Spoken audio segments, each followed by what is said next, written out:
All right, a little bit of a late start tonight. Is the lighting right?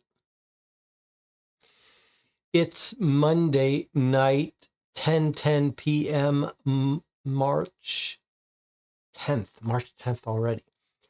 We had a little bit of a late start because Jonathan Warner, who's been playing this campaign with me and who I wouldn't want to have it any other way. I wouldn't want to miss a game, miss Jonathan for one of these sessions. I was waiting for him to show up. All right, so here he is. Here I am. Let's just cut through all the fluff and get to it. We're on session 8 of Drums of Desolation. On our last playthrough, we did this little touring company mission. And we said, well, we're supposed to meet this troupe and have some fun little story with them, but the game said, hey, it's not really going to affect your game whether you meet with them or not. We're told by Andy that it's kind of a fun little choose your own adventure story, but we just went off on our own. We went southwest. We looked for the Amber Knight, who's the namesake of our group here. And we did discover some new stuff, but we didn't find the resting place of the Amber Knight, which we were looking for. We came home. We didn't ever meet the troupe. We didn't dissuade them from putting on a performance. It is what it is. At the end of the session, we already did our upgrades, and we had to smash down some buildings. The drums came again. We had to cancel 6 building boxes, and we did that. And 4 of those we took out on the library. So the library still works, but it must be destroyed the next time the rumblings come. I still don't know why we haven't built the other building that lets the mage come out, because that woman, that apprentice mage, is very powerful. But we did get ourselves to another number here. We got to 317. We've now seen over the course of 2 campaigns 3, 4, 5 of the 6 numbered upgrades. This last one here, Tenacious, says all max become max +1, and that has to do with any card that says you could apply something max times, like this one. You can change dexterity to 2 stars max 3 times. So all of our maxes now go up by 1. It doesn't affect these, just where you see the text max. Pretty rare, actually. But there are some times when you can only do it once, and this will let us do it twice.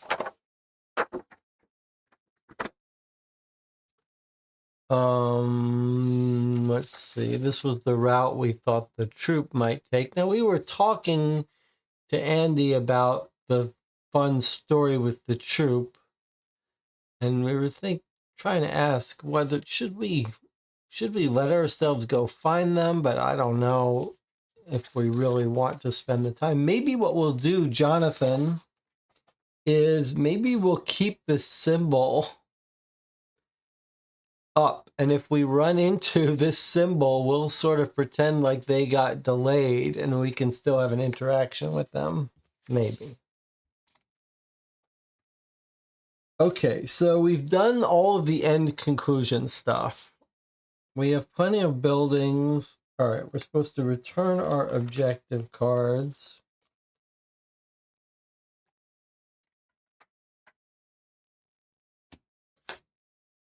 Return our temporary blessings like you are confident.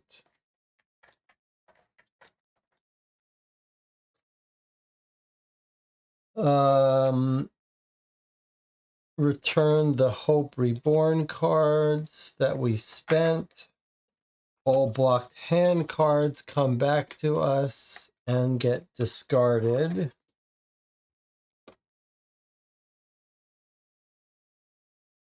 We've now finished the mine. I mean, the touring company was the scenario that we got to do. It doesn't tell us to block our companions yet. But it does say, read the beginning of the interlude, the poisoning. So it's a little odd that we've got another interlude. This has to go back to. It's like we just had an interlude.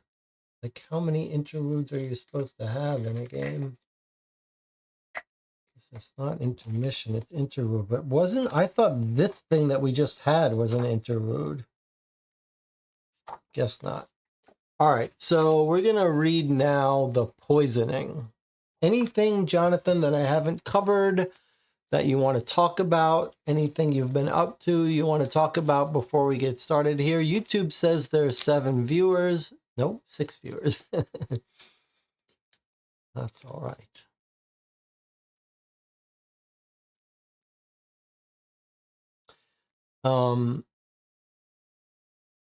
Over the weekend, we played a 2-part session of an unsolved case file game called Sandra Ivy as we wrapped up our science fiction marathon. It was surprisingly good. We made a couple mistakes. I made a couple mistakes that sort of sting. And now the end result of that is I'm looking for a magnifying glass to get. Jonathan has a report on the book club. I have a poll about when to read The Obelisk en Route, if anyone is interested. I don't even know what that book is. I've never heard of it.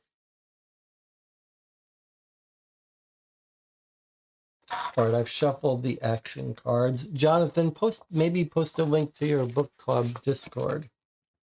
All right, I will get started here and read this interlude.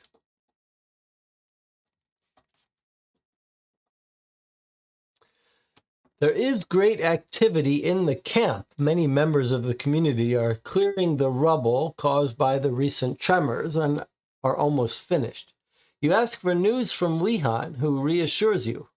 The damage is mainly material. We have not had any victims. The community has been busy the last few days, but everyone's worried about what will happen when the next tremors hit. Philia asked for you. It seemed urgent. After seeing for yourself the damage caused by the drums of desolation, you go to Ambrasus. On the way, you meet Raylene, a former Citadel harvester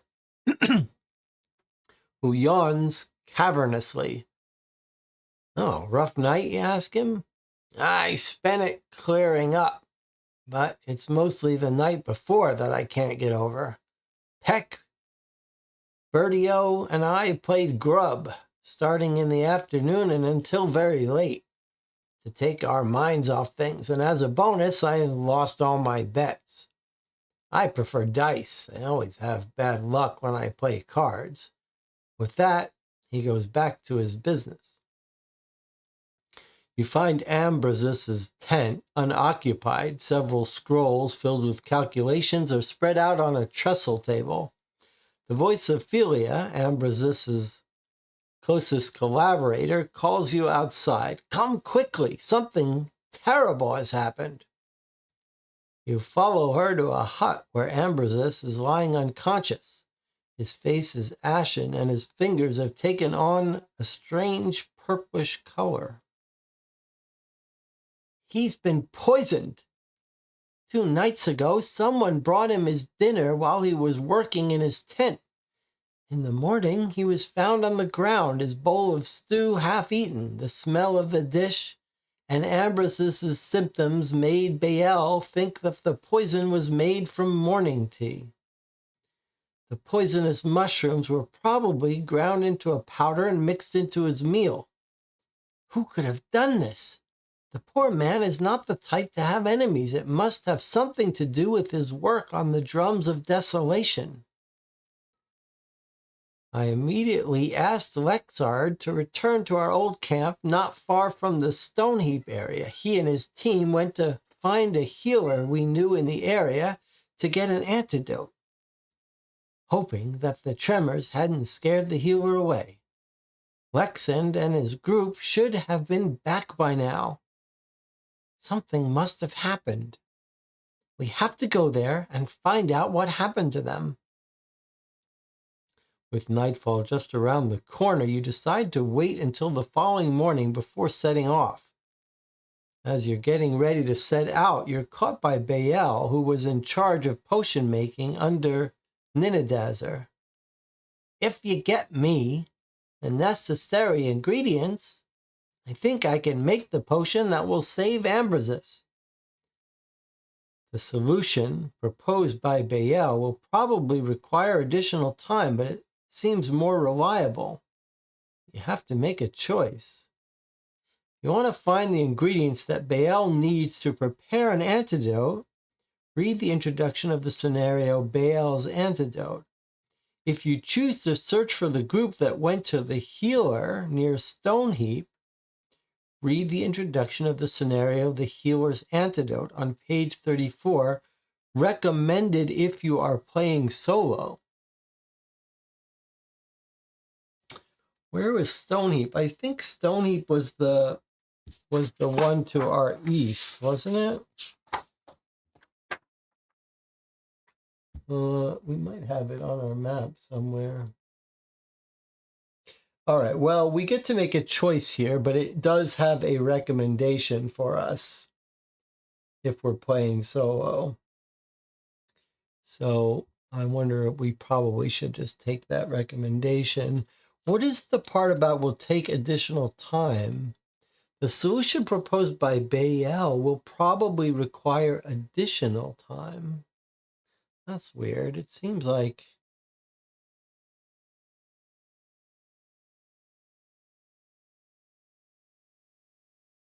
So if we did this one, we wouldn't be searching. It's not like we're doing... It's not like if we get the ingredients, we also find the group. We only do one of these two. Is that right? I guess I'd be inclined to do the one it recommends. Like, it doesn't often recommend. If it's recommending, maybe there's a reason for it.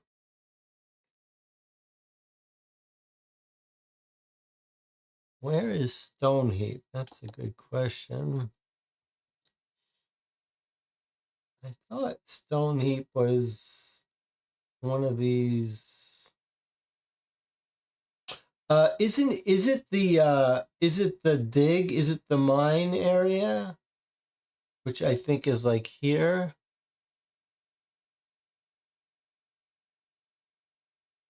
Well, yeah, I guess we're not investigating, but we're visiting the people. We're going to try to find the group that went to the healer. So I guess we're not done. But yeah, like, who's trying to kill him? All right, recommend it if you're playing solo. That's solo. So that's what we're going to do. We're jumping all the way to page 34, The Healer's Antidote.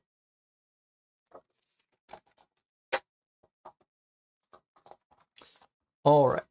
Each player returns all the cards temporary. I've already done that. Unblocks their hand cards. We already did that. Shuffles all the cards in their discarded. We've done that. And blocks all companions. Okay, so let me do that. We do have a whole bunch of companions. In fact, you'll remember we made a new friend in this last mission here. This guy. The actor.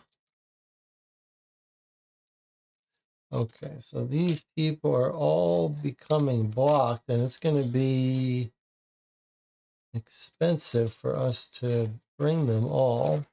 Now, these people come back to us. I think maybe, Jonathan, remember we can do something else instead of bringing them with us. We can choose to leave them home to get a building. I wonder, is it time to leave them home in order to check off a building point to see if we can't get that apprentice mage? I mean, they are good, but they are very good, but they have so many now. They are good. They let us build things, which is pretty useful, but I don't know that we're going to need building things this mission. I think maybe we should keep them back for a building point to see if we can't get that mage. What do you think, Jonathan? Well, they all get blocked. It's just that we can choose to unblock them now. So I'm going to block all of our companions. So we can decide about this in a moment here. So we've blocked all our companions. At Felia's behest, Lexand and 4 other members of their former community went to a healer near their old camp in the Stone Heap area to ask him for an antidote for ambrasis. The group has not been heard from since. I'm counting on you to find them. Go to the ruins of the Amber Tower. Oh, that's where we just were. That's where Stone Heap is. That's where we just were yesterday, on our last session, Jonathan. So now we have our actual mission to go there. Go to the ruins and then head south. So we've fully investigated this area. So the shame is that we don't have the mage to bring with us because there was some special area only for the mage. All right. I guess the good news is we already know this area. We took a photo of it. I don't know if it's on my tablet, though. Trying to think. I might have to go grab it. All right. That's our primary goal. Find Lexan's group. As they seek an antidote from a healer in the Stone Heap area. And then we need to have 8 buildings. I think we have easily 8.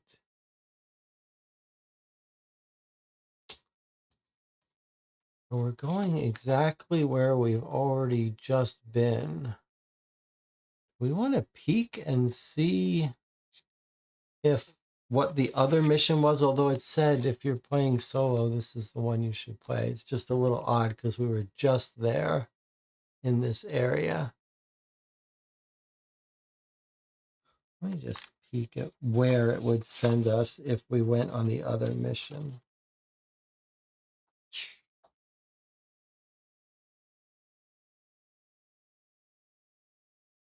Standing stone, huh?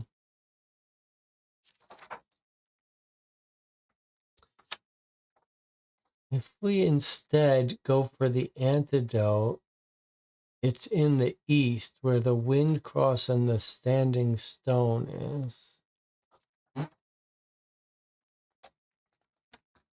We want to reconsider, or is it good that we're going to the area that we explored last time? Let me see if I'd like to find that map that I took a picture of. I'll just get it and break. Why do you suppose it wants us to do this one if we're playing solo?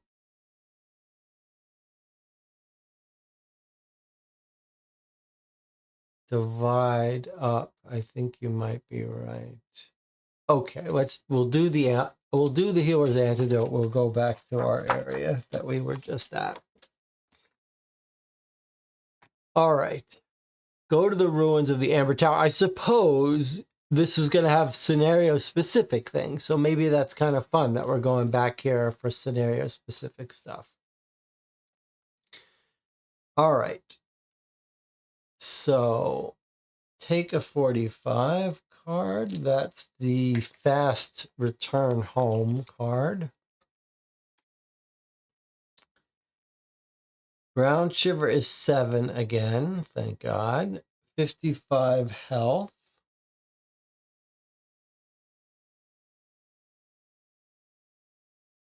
Okay. 2 cards for a starting deck. And now we can unblock companions. I think just for fun, we should leave these guys at home and take a building card. Maybe that's going to make our life harder. So how does that work? We've never done it before.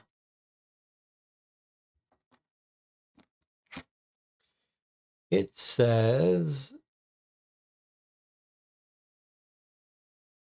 you can choose to return the engineer, so they stay at the Citadel, and then we get to check a box. All right, so I'm going to put these guys back. We get them the next turn as long as that building isn't destroyed. And obviously we wouldn't destroy it. All right, so I've put them back, which means we get to check off another building. And I propose we check off the building that gets us towards our mage here. All right. And then the rest of these two we should pay to unlock. Yeah. So 2, 4, 6 health to bring them back, which brings us to 49. I mean, we need all the other help we can get. All right. So they're back with us.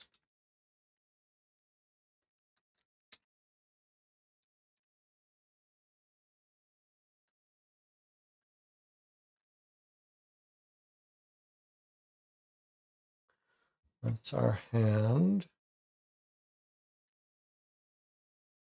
Hope Reborns are blocked, they're put away. Side quests and start of the building. We can also fortify buildings. And then we bring out our starting map. All right, now we don't have much production to spend. We have 3. So if we wanted to, we could fortify a building though, but I'm not sure we do want to fortify any buildings.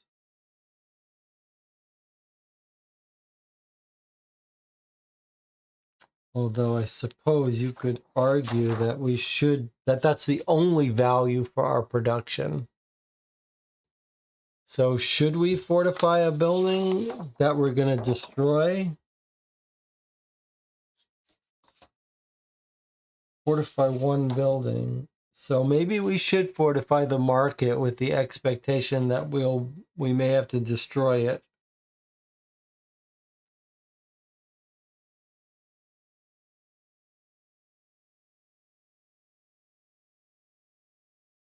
Maybe we should, Jonathan. Fortify the market with the expectation that eventually the earthquakes might come and we'll have needed to do that. All right, so we're going to fortify this, which is going to lose us to production. We're expecting that we don't need production for anything because our production is so low. That could get us into trouble. Okay, stop reading for now. Place the bookmark here. All right, we're going. It told us to go Stone Heap, go to the ruins of the Amber Tower, and then head south to their old camp, which should be fresh in our mind. But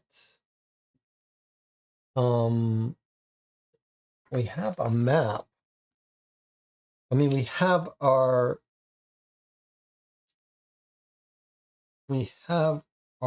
photographs of this area that we're heading to, and I'd like to bring them out. I've been taking photographs, posting them on our Discord as we play, but I don't think I put them on the tablet yet. Let me see. Let me see.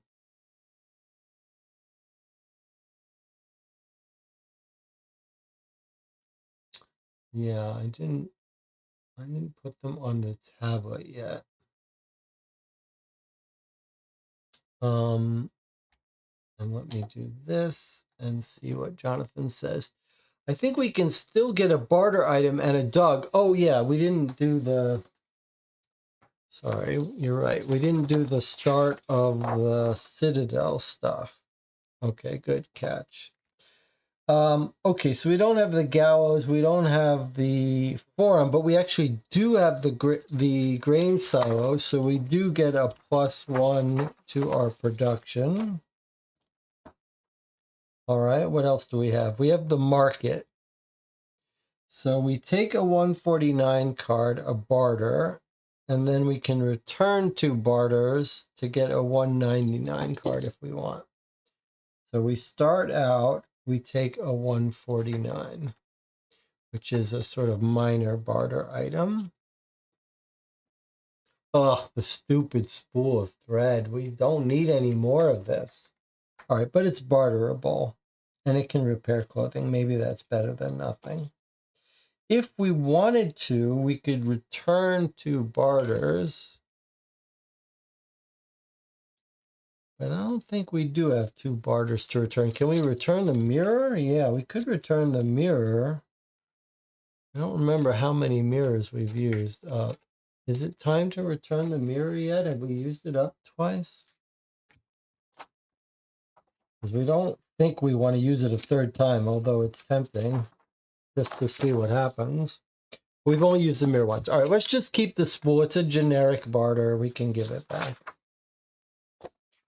We can give it to someone. All right, we did the market. We did the grain silo. We're at the library, and it's still not destroyed yet. So we get a book. Let's see what our book is here. You leaf through the book you've just found. Mysterious sketch. We've been here before. It's a waterbank ship owner, absolutely insipid, except for a passage where it mentions a secret, thanks to which the author would have continued to prosper until his retirement. Hidden where no burrower can come and dislodge it, it awaits the day when a successor will appropriate it. On the next page, a sketch has been drawn. All right, so if we go to this place, which we know is up north, should we draw another book since we have discovered this? Yes, we absolutely should. We absolutely should, Jonathan, because yes, you're right. We have seen that treasure book. Yeah, much worse. Flaglantia. According to the chapter you're reading, the seeds of the Flaglantia can be chewed to fight tiredness and provide a boost of energy. So if we see these on the terrain card, we can eat it, and it gets rid of being exhausted and nothing else. What's the odds that we're going to have use of this thing? All right, that's all right. If we had a used bookstore, we could get rid of it. That's our library.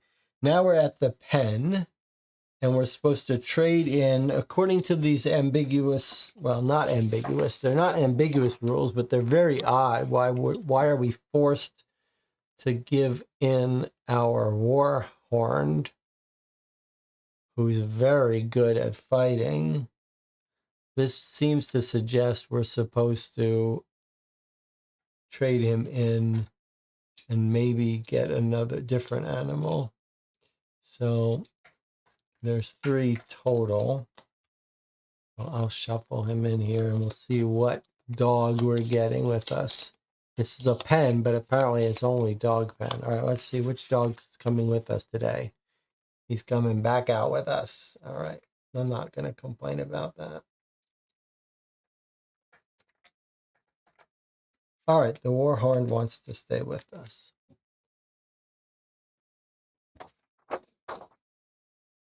Tavern, we still have. Why haven't we destroyed the tavern? I thought we were going to destroy the tavern. Maybe we didn't need to. Okay, so we get a side quest, assuming we haven't destroyed it and I just forgot to mark it. People playing cards. Innkeeper. Ground Shiver is 7. Now we did one of these. We did do or die, right? House of worship. I'll check that. We did do or die. Or did we do one glass too many? One glass too many. All right, which of these two do you want to do? Hunting trophy or do or die? I'm not really fond of dying. I think maybe we should do hunting trophy because we have a couple side missions already that will reward us for hunting an aquatic creature. Yeah, okay, so we're doing hunting trophy 127.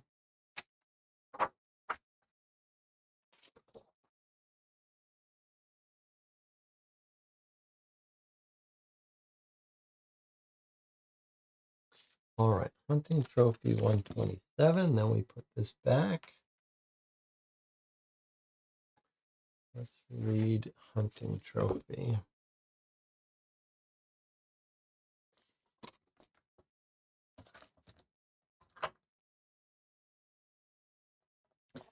Just yesterday I was fetching wood with Taver when a filthy Sokoyan jumped out and almost took my leg off.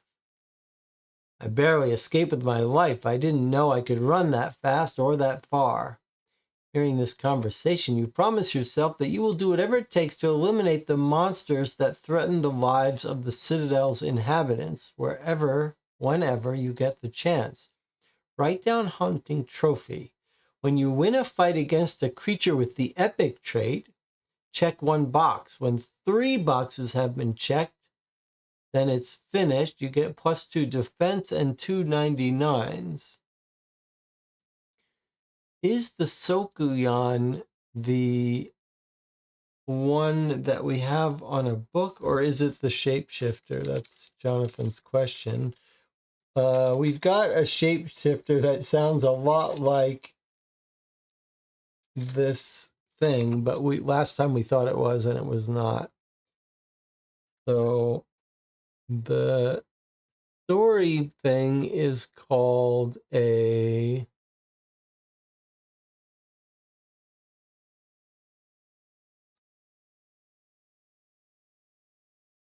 Solruba. Solruba. So this thing that he's talking about, the Sokuyan, we actually ran into it and fought it and killed it. Would we have gotten points for it? Feels like we should get points for killing that monster, especially since it's going towards where we're going. But we already killed it. Is it in our... Yeah, it was this guy. All right, well, maybe we're going to have to fight another one. All right, epic traits. I'm not sure. Did we ever meet a creature with the epic trait? Was the Sokion had epic? None may be the active player. Yes, we have done this before. He wasn't the monster. He switched out for a monster, but let me see. We are really playing fast and loose with the rules here. Okay, so actually, this guy was not epic. So we wouldn't have gotten credit for him anyway. We did fight an epic creature at some point. You know who might have been the epic creature? That vampire crustacean. All right, but we don't get retrospective. I'm just going to put fight epic on our notes here.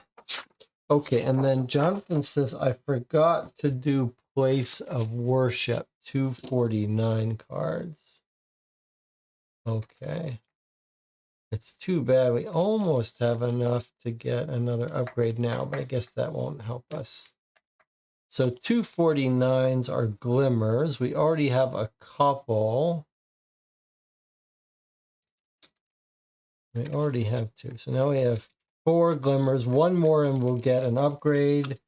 I really do want to wake up that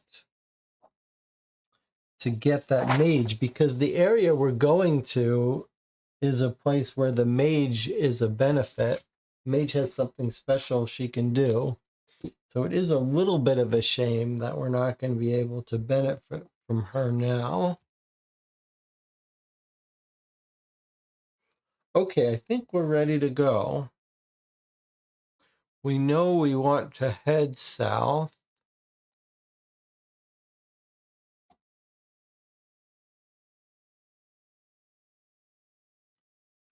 South from the Citadel. We know we want to head straight down into these areas here. Is the new area, or this way, maybe even. All right, and that'll bring us to the ruins of the Amber Knight, etc. This woman claims to be a bit of a healer, but I guess not as good as we need. All right, so let's go down, and then when we get to our first break, I'll go grab the map of the new area.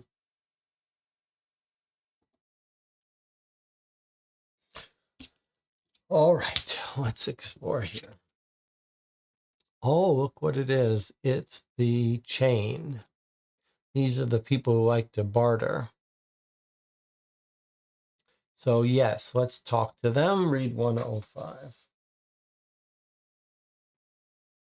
Jonathan says, I think it's probably in that cave that we went at the end of last session. I think that makes sense. Okay, let's see if the chain has got some good stuff for us.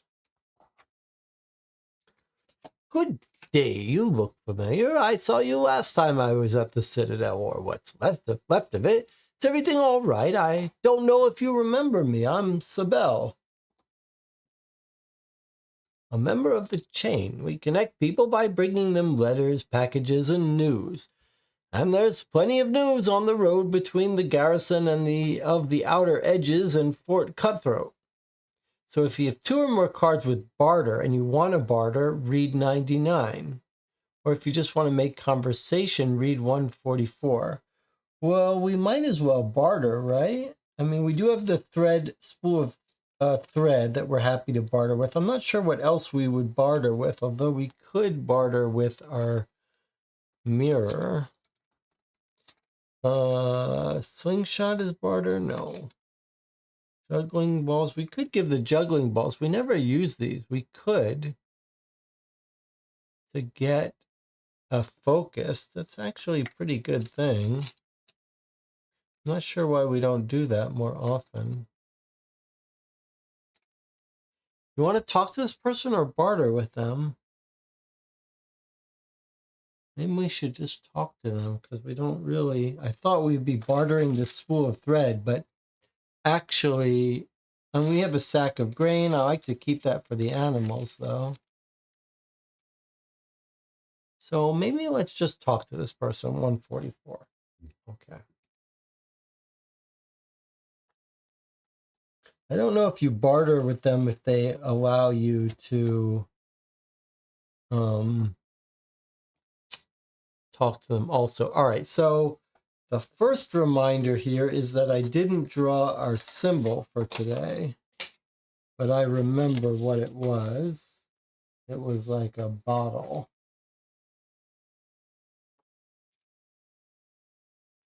So there's our symbol for today. A little bottle of champagne.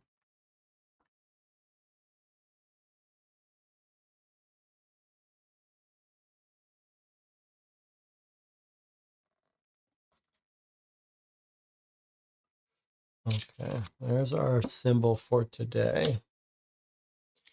And this is eroded. I don't remember.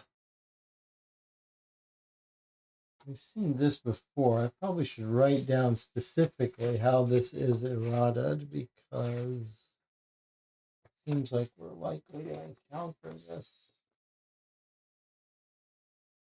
I don't think it's important, this errata.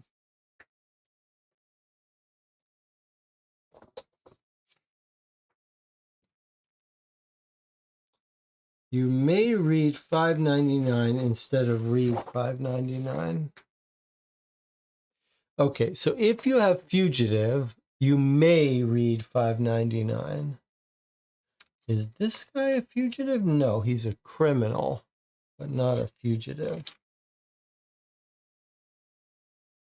We don't have any fugitives. All right, well, we're not playing any of these scenarios, so we just roll a die.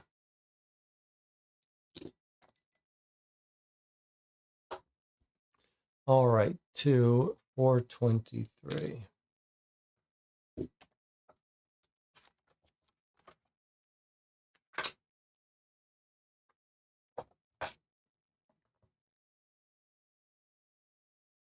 I once witnessed a duel of honor between two women who were so skillful they never missed their targets. After 2 hours, the contestants, covered in wounds and bruises, finally agreed to end the duel.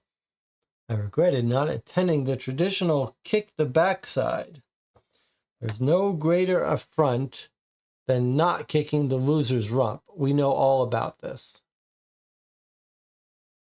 Is this the first time we've read that during this campaign? I think so. So I guess we'll give ourselves the +1.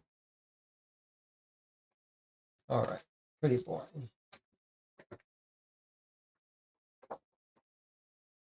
I don't think we've read that in the previous games. The session, not that it really matters anyway.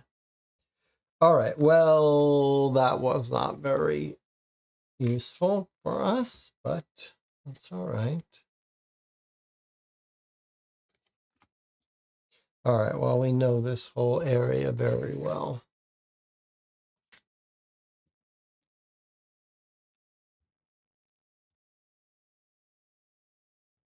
All right, down we go, which is draw a card, and we get to keep it. And now we want to keep exploring. Maybe we'll be able to discover some more of the alembic creatures. All right, let's look over here. No reason not to go straight down, I don't think. Preoccupied with your ground shiver, its petals keep opening and closing. All right, so building action. If we had the Mechanisms Guild, we could do this. Or if we had our Spellcaster, we could do that. We don't have either of those helpers, though. So 2 cards, 1 star, though. That's easy enough. Everything otherwise, Panic Rise. Okay, we don't want that. So I'm going to take 3 cards because I want us to succeed. We can use 2 of these. Yes, we've got our success. We can keep 1, but because of our upgrade, we can keep 2. I'm going to go ahead and keep Second Wind and use it. And then we'll keep Order. All right. That's that. 185 comes out.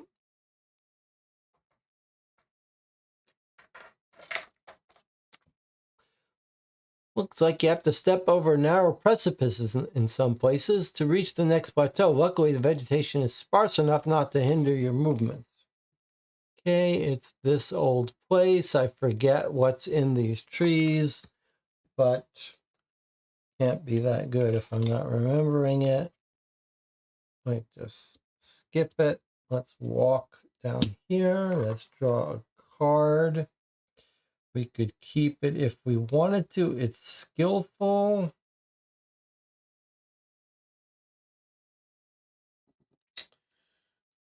I guess I'm just going to skip that. Now we have to make a right turn. So let's go and explore this, unless Jonathan tells me that I should be looking at this tree. Okay, about 100 paces away, an individual waves to you. Okay, let's do this. Draw a card. I'd like to keep that card, but we're not allowed to. Banish this and read 547. Banish it. 547. Okay, this is a one-time read here.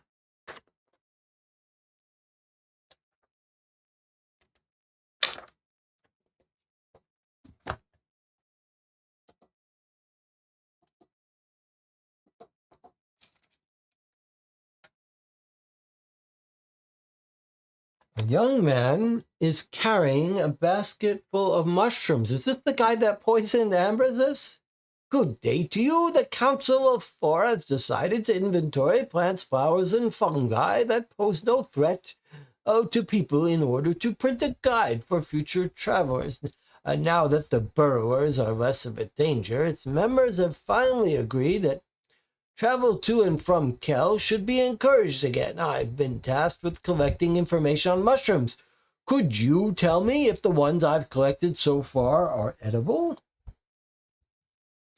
If you have 2 or more capped Arante or morning tea cards, you can confirm that they are in fact edible. Otherwise, you'd rather not risk making a mistake.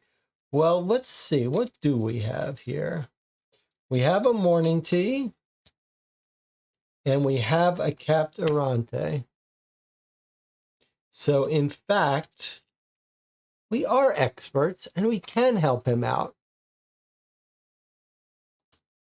So those books on mushrooms have paid off because we're now getting +1 influence and a 99. That's terrific.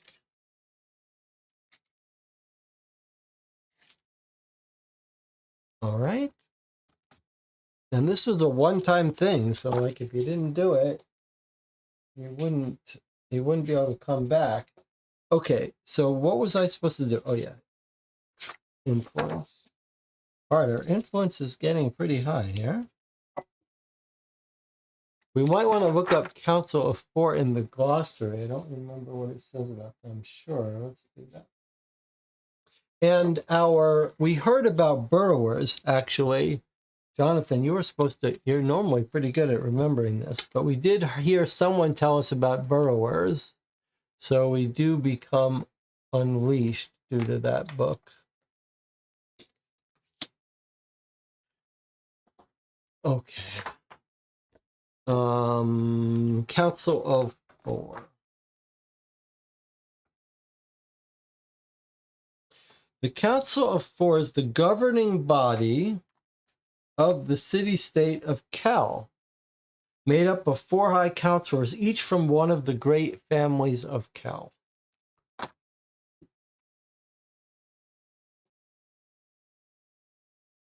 going to put this one away since we're not going there. We did this, so we get 84 now.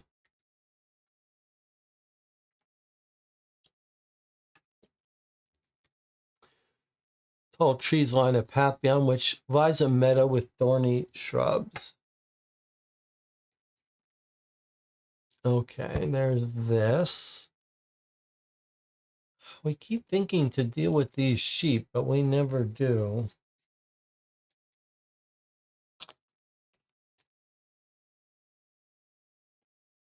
We do have the grain. Were we going to deal with the sheep on the way back last time and we forgot? Anyway, I'm walking over there. We can keep this card, which is a question mark. Question mark kind of useful. But is it really better than 2 flags? I'm going to swap it out just for fun.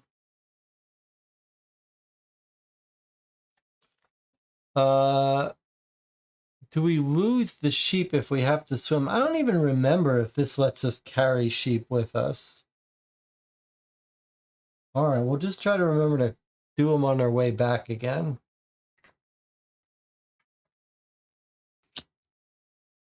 Or should we look at it to remind ourselves what it is? Yeah, let me look at this card. Let me look at what 261 is, because I don't remember how it works if this lets us take sheep back home with us. Let's see what it says. Doesn't it show sheep? What? I wish it would stop doing that. Okay, so they do try to flee. If we have a sack of grain, we take a sheep with us. Okay, so we just leave this out. So this lets you try to bring a sheep back home, which I think probably increases production. So we should remember to bring these sheep back with us. Now, before we continue, let's do this thing that I was saying. Yeah, we would lose him if we have to swim, I'm fairly sure. Okay, well, let's do this to get some more upgrades. So 0 and 2. It's good if you're confused, but you also get a 150, which is good. And but we don't have to discard it. So let's just do this. You know what? Let me not do this now. Well, yeah, let me do it. Okay, I'm going to draw 3 cards. Hopefully we get 2 stars. If not, we'll have to do it again. All right, so there we go. We got plenty of stars. So we juggled, and we get to take a 150. We're just building up our strength for when we're going to need it. 150 is focused. We'll put that out. And I'm going to try to be better about not walking around with cards in hand forever. This is a sleep action, a rest action. It gets blocked when we do it, so you can only do it once per game. We might as well do it when we've got 5 cards. And when there's a card we want to bring into our hand, which there is, this one, Determination. So I'm going to bring this into hand, and then we're going to get 5 cards back. And don't forget, when we sleep, rest, because we have this, we take a 152. So we are getting nice and prepared. Yes, I did remember. Okay, so like the moment this card comes into our hand, each scenario, we should use it. So that gets blocked. Our sheep will give us another blessing. So we're walking around now with 3 blessings. And we should use these because we frequently get them back. There's no point in not using them when we have a good reason to, when we can benefit from them. Okay, stay on the path and explore. Vegetation becomes less dense and you end up in a clearing spared from the necro-druidic stain. So that would trigger our thing. I see lots of stuff to eat. This is the stuff we just learned about. There's the capped Arante. And we could sleep here if we wanted to. No reason we wouldn't get 3 cards or 2 cards from your discard. We don't want to.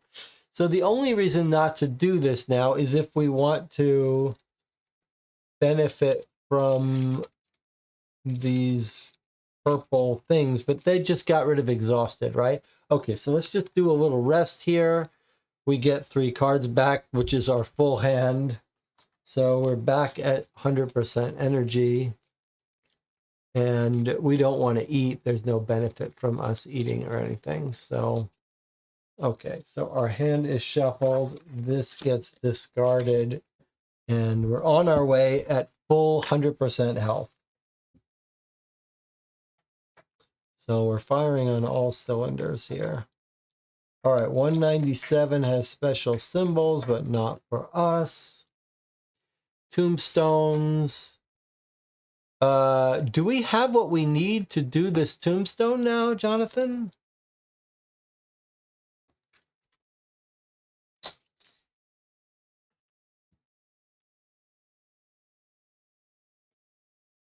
I believe so, right? I'm going to walk over here, take a card. We can keep it if we want. This is a good card. I guess we'll take it instead of Jack of all trades. Defense 10 and influence 10. So, yes. Defense 10, influence 10, and we do have defense 10, influence 10. All right, so let's go deal with this guy and his graveyard, and he'll remind us what his mission is all about.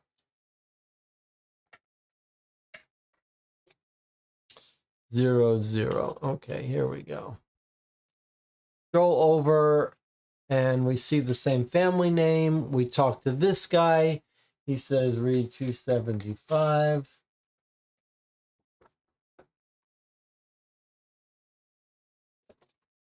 Well, we did do this mission on the previous game. All right, so he tells us his whole sob story about him taking care of the family, maintaining it, and then he says, if your influence and defense are 10 or higher, read 240. So that's what's new this mission. 240. Here we go. He says, I've heard talk about what you did at the Citadel. The area is safer, and thanks to your efforts, the cemetery is no longer under threat. At last, I'll be able to lead a normal life and devote myself to my passion, genealogy. I'm leaving for Waterbank. I heard their library has more than 10,000 books. No doubt I will find some that tell the exploits of my illustrious ancestors. I've been looking after them for so long, it would be nice to know them better. Chiron hands you his weapon in gratitude for what you have done to ensure the peace of the dead. Accept this, which has preserved the graves of the Riniar family for 3 generations. So I didn't remember all this stuff, what we got from him, but let's see. He's giving us a knowledge. All right. So one more knowledge, which brings us up to 12. And a Hope Reborn. Pretty great. That's 2 Hope Reborns we have this session. And a 300. If it's not available, take a 299. So the 300 must be the super weapons, right? So there are 4 left. Banish the card that let you read this. Okay, and then this goes back. All right, so he went home. This guy, he's banished. He's done. He doesn't have anything on his... No. Okay, so let's see what we get for our 300. A double-edged scythe, which we cannot... Well, we can carry it.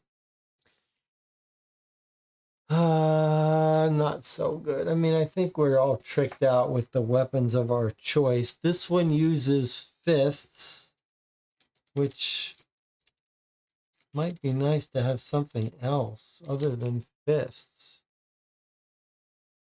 All of our weapons want fists. Ignore brutal. That's pretty good.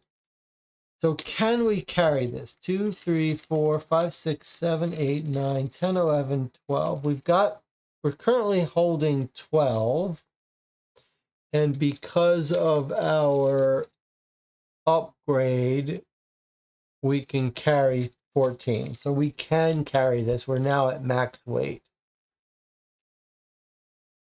Even when you succeed, you might end up blocking this. Look, it's a weapon, it's secondary, it's a pole, it's cumbersome. We're not going to want this. I really wish there was a way we could trade these weapons in. That seems so powerful when we don't want them. That's a very weird thing about this game, that you're getting these powerful weapons and they're worthless.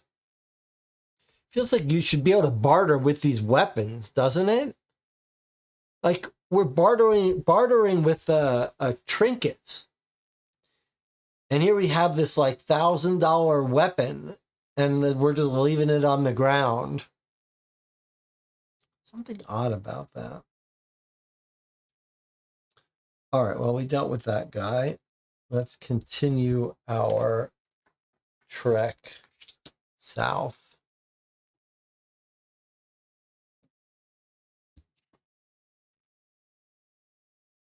You're walking along a rushing river. You see someone struggling not to be swept away. So we can just ignore them. Or we can have a little discussion with them. Do we have rope? Wow, we don't have... Wait, do we? We have rope, Jonathan. That's terrific. Well, we're definitely going to save this guy since we have rope. All right, so 3 cards. And if he turns out to be a shapeshifter, we're going to throw him right back in the water. All right, 3 cards we drew. Look at all those flags we got on our cards. All right, so we succeeded because of the rope. Actually, this is -2 cards, so we could take 2 cards back. No reason we wouldn't do that with 0 success. Okay. You managed to get the person to the riverbank. If your ground shiver is level 5 or higher, it is. It's 7. We banish this and read 478. Okay, so that's banished. 478. Lots of stories today. Let's see what this guy says.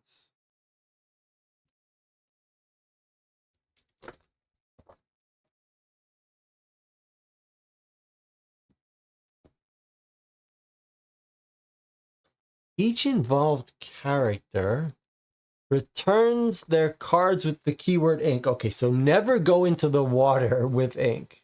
Then it says take a 287. If it's not available, he thanks you for saving his life and offers to accompany you for a while. If it's not available, it's kind of odd. Okay, 287. Just please don't give us a weapon that we don't need.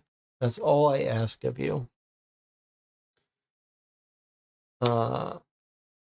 So we don't get the rest of that stuff since the 287 is available. The survivor still seems to be in shock. What happened to you? I have no idea.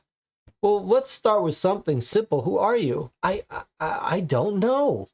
I don't remember anything. We've got another companion. We have so many companions in this scenario. He's an amnesiac. He can turn any symbol into a flag.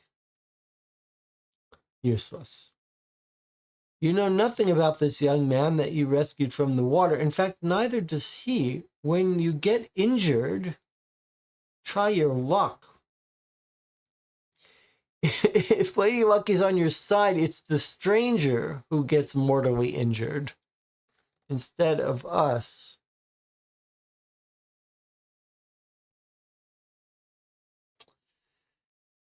I don't think we're going to be bringing this. This guy is not much use to us. It doesn't seem like we can get his memory back. It's a weird situation, huh? Oh, maybe we're going to get some card that said if you have someone who's an amnesiac, do this, but that's kind of weird. So if we get injured, we can make him get injured instead, the stranger.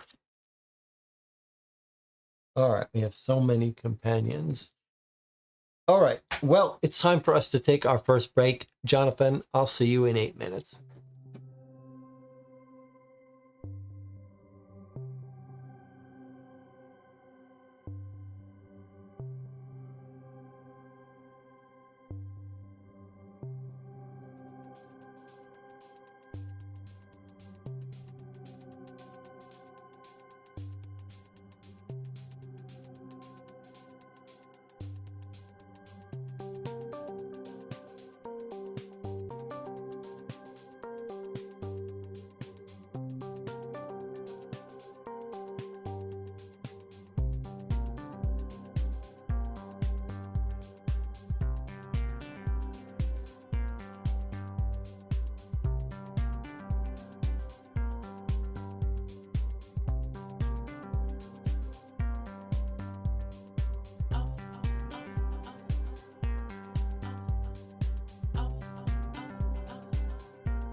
We're back, headed south. I did find the map that we made of our last playthrough. So here we are right here. And we know that we need to head, we think it's here or here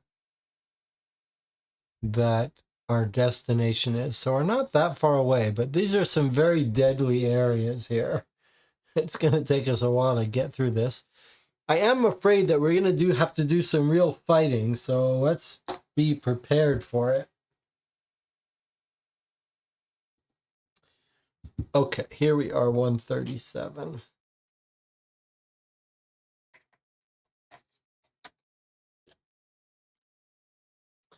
Part of the mire to the south of the crossing river seems to have been dried out by the burrowers' holes.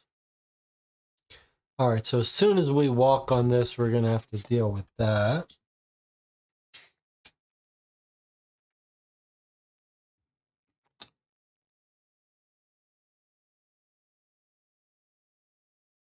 I am going to walk on there. That takes 3 cards. We can keep... Oops. We can keep 2 of these if we wanted to.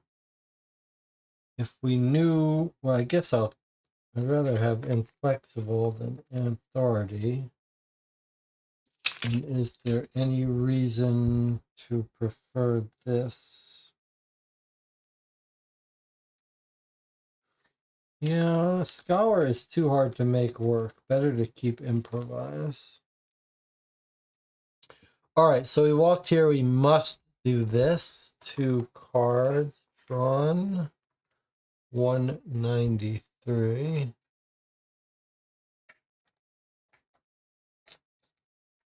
193 does have a symbol, but it's not for us. The going is tough. At first, the swamp only comes up to your ankles. Now it's licking your thighs, sometimes even your chest, when you have the misfortune to stumble into a hole. Okay, so I remember this. Just makes it hard for us to do anything. If you want to ignore the falling effect, return a glimmer or a blessing. Or we pay 3 cards when we walk.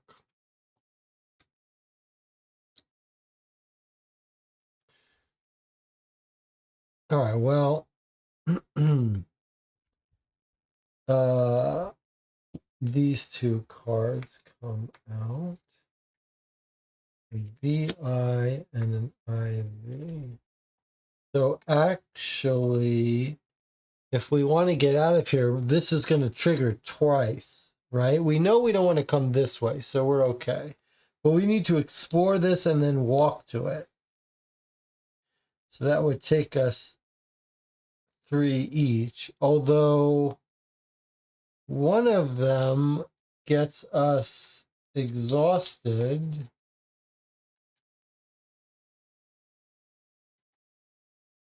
We could get exhausted instead, and then later... No, confused is what the juggling balls get rid of. All right, I think we just pay the 3 cards to do this. So we're going to do this exploration. That costs us 0 for this, but this costs us 3. Okay. I'm not going to throw away a glimmer for that, or a blessing. All right, let's see what we've got here. In the distance, you can see a pack animal and its driver walking briskly south. You'll have to run if you want to catch up with them. Huh. Well, yeah, let's do this. 3 and 2, huh? All right, well, we've got plenty of cards in hand to guarantee this is success if we want it, if we need it. So we're just going to draw 3 cards. We got a pretty good chance of doing this on our own. In fact, we do get 3 stars beyond the 2 we needed. So we could have just discarded it, but not. This mission is like story. All right, 379.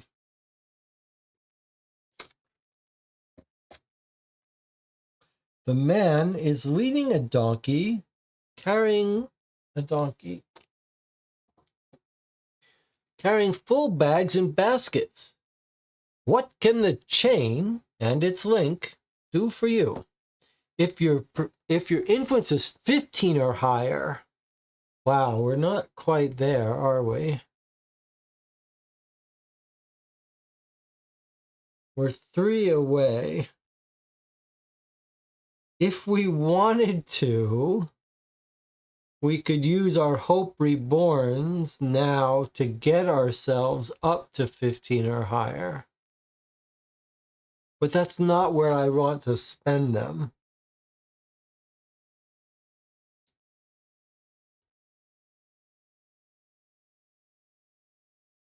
I don't want to spend them for this. 15 it seems like a lot. It's too much. We're going to get there naturally. I'm not going to boost us just for one dialogue. Otherwise, Jonathan says it might be fun. What are the odds we see this again? Yeah, it's true. The odds that we see it again are slim, but the idea of spending a whole bunch of upgrades to get us to 15, which we're going to get to, like, we don't need to be at 15. How many would it take us, though? Would it only take us one because of the guild? But so we have 2 Hope Reborns. If we used one and then triggered the guild, we could get us the +3, which would get us to 15. Yeah, we would just do one community upgrade and then the guild would kick in and could do the other 2. But is that where we really would want to do this? Like, would we want to spend all on influence rather than production or something?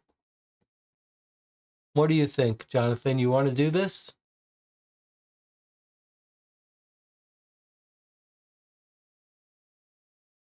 It's true. It's pretty rare we're ever going to do it. Let's do it, says Jonathan. Okay.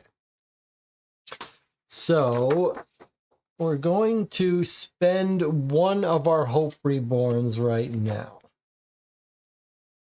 We're going to spend it, and we need to get a community upgrade. Just trying to see which one we want. Okay. Well, we have the Astrologer's Hut, which lets us use any reflex to do anything we want. So we're going to go on this path here, and we're going to use that as a community upgrade. So we get to go up by 2. I'm going to block this Hope Reborn.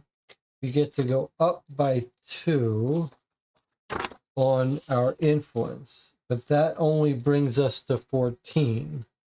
So now we have to use our guild to go another 2.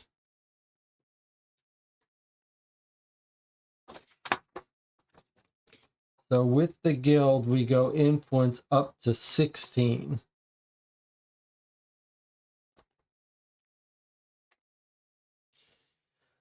All right, Hope Reborns can be used at any time, so we're allowed to use it here. Is that right? It's not an action, right? Wait, that's not right. That's not actually accurate. This is supposed to be an action. All right, but we're going to let ourselves do it. All right. If your score is 15 or higher, which it is now, read 364.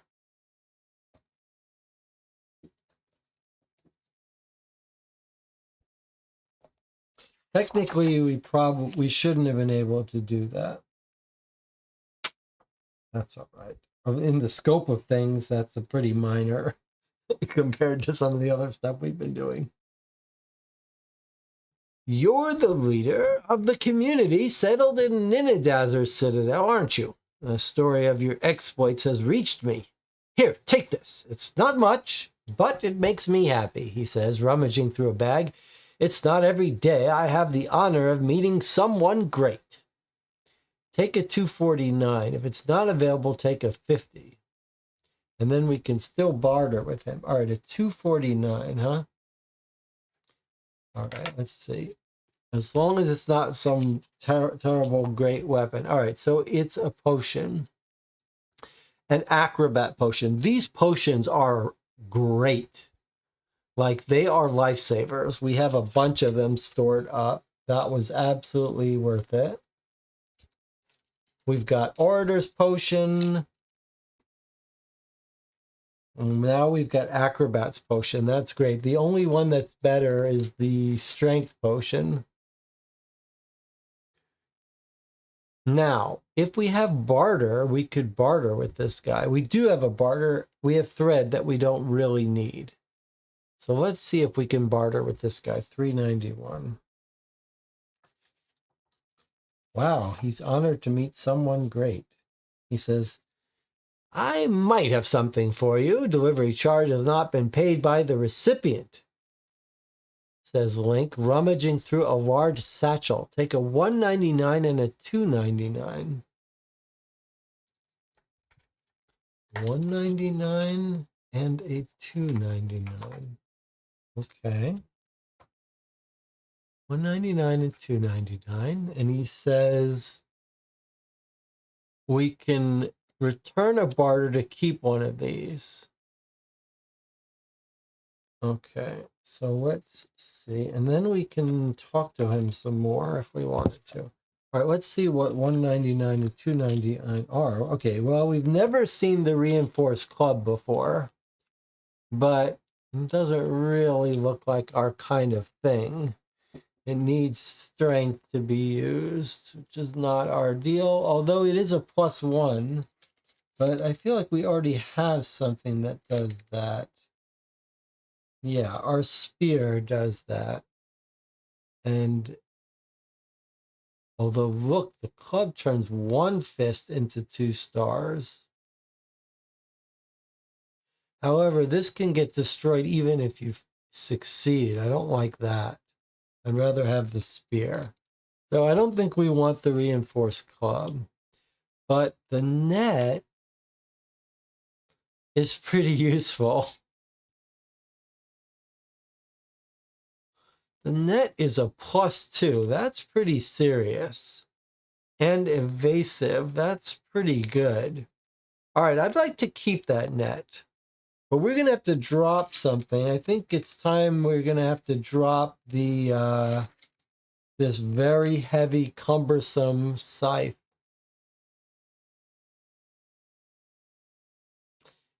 The only thing is that it ignores brutal. Brutal is pretty brutal, actually. If it fails, roll a die. Block armor, shield if it's 2, block weapon. Nah, maybe that's not such a big deal. All right, let's get rid of this scythe. Trade down in weight too, right? Because what else are we going to get rid of? That stick is useful. The spear is... Well, hold on a minute. Do we need the spear and the net? Maybe we just need the net. It's pretty similar.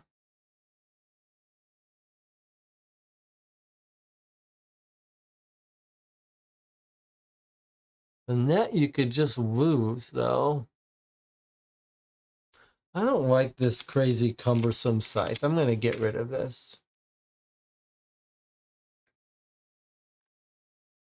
This is also a pole too, by the way.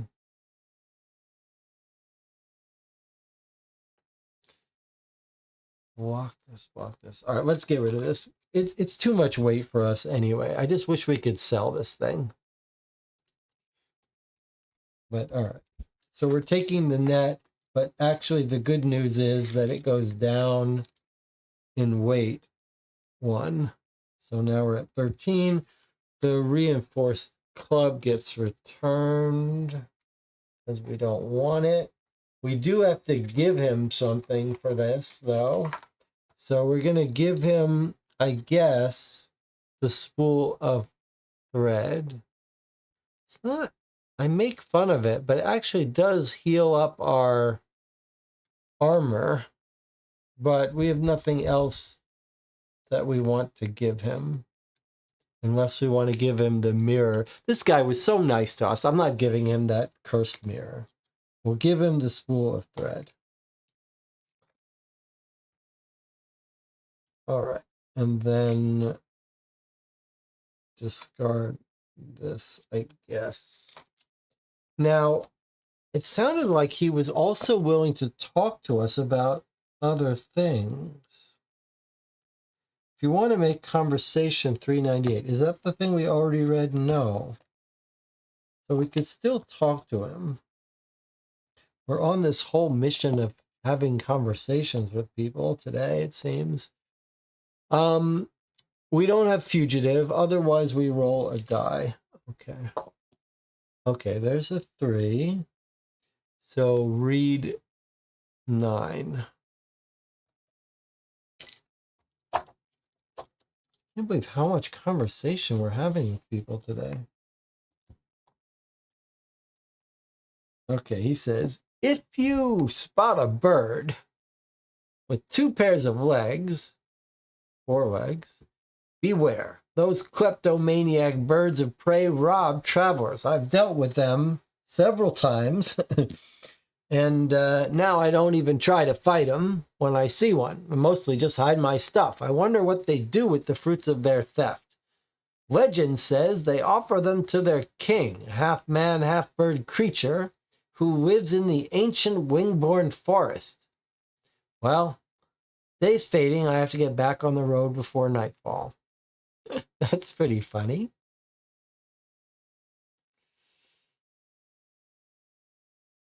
That's pretty funny. Okay, so don't try to fight the birds. They steal stuff from you. But if we can get into the wing-born forest, we might meet their king. Half man, half bird. And we got +1 knowledge. Okay, that was fun. I'm glad we did that. Now we're up to 13 knowledge.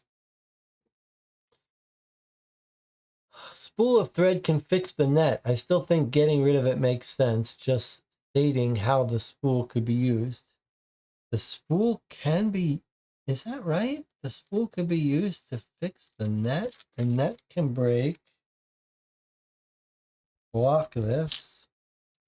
And the spool.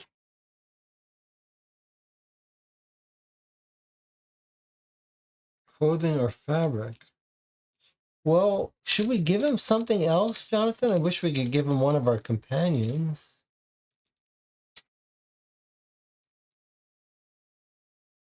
What would we give him?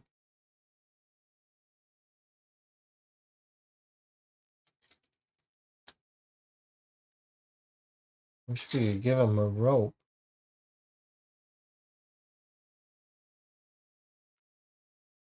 I mean, we could give him the sack of grain instead of dealing with sheep. But that's going to be a good way we get provisions.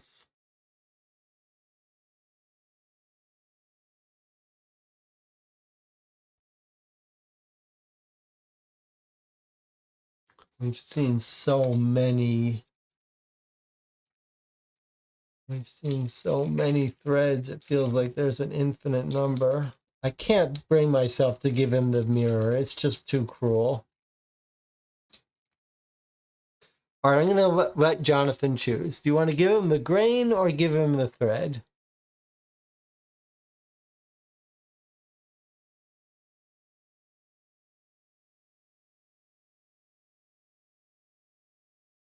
Give him the thread. I think that's the right choice. And then we'll use the grain today on the way back with the sheep, and we'll have more room, and we'll get another thread later. I think that's the right choice.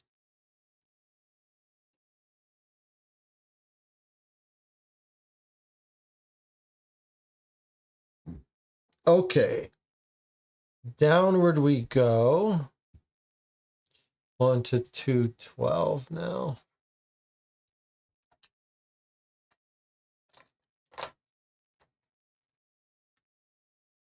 Devastated landscape stretches out before you. Wormholes of all sizes puncture the ground. You understand better why this part of the mire is dried up. You have to zigzag, taking care not to slip into one of the collapsed chambers.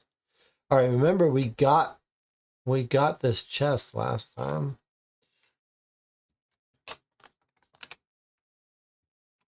All right, well, it's going to cost us an extra 3 cards to go south, but there's nothing else to do but do it. So I'm going to walk down here, staying far away from these holes. That's going to cost 1 card plus lose 3.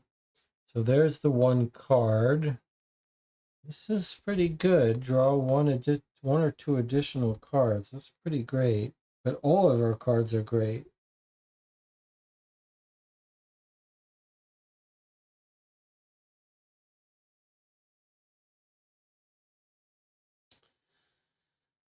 Hmm. I mean, we should start using some of these cards because... Okay, and then I have to throw away 3 extra cards because of this thing. All right, here we are here. And we've got something here and something here. And probably we don't need this.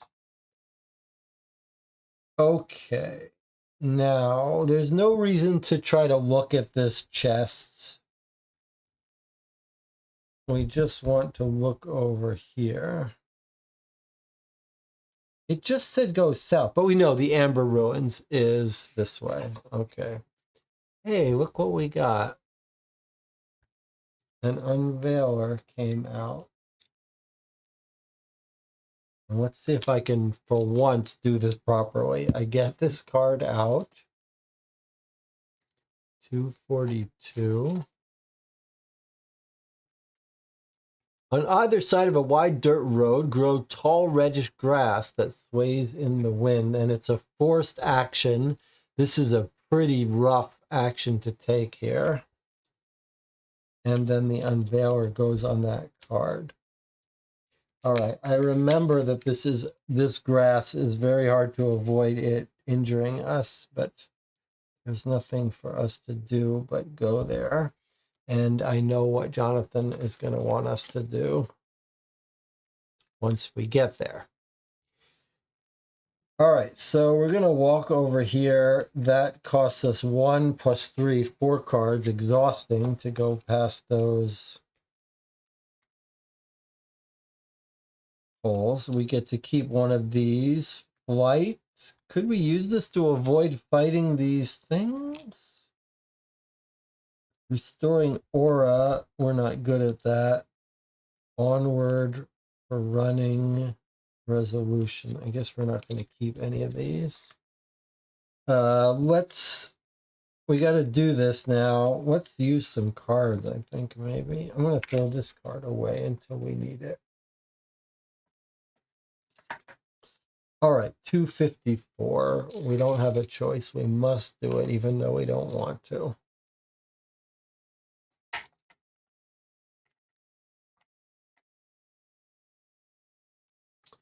From the path, you think you can hear voices coming from the grassy area. Perhaps the wind is playing tricks on you.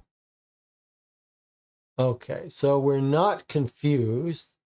So actually, this isn't so bad. Maybe we were confused last time, and that's why it was so expensive. So we just have to think. We just need 3 stars. We don't want to fail this. Lose a life point, get confused, etc. So you just want to pass it. But we're going to get a 150, which is the focus. So we might as well use focus, which brings a card into our hand. Okay, 3 successes we need. We don't have to draw cards. We can generate 1, 2. We can generate 2. We just need 1. I'm just going to draw 3 cards and we'll see how many we need to generate. Okay, so with 3 cards, we got 3 successes. So that's it. We've solved it on our own. It takes all the strength of your will to resist the lure of the rustling red grass. Take a 150. Okay. So we said we were going to use this, but I'll just put it back in our hand. We just got it back. Okay. this stays out here. Why does this sticker keep coming off?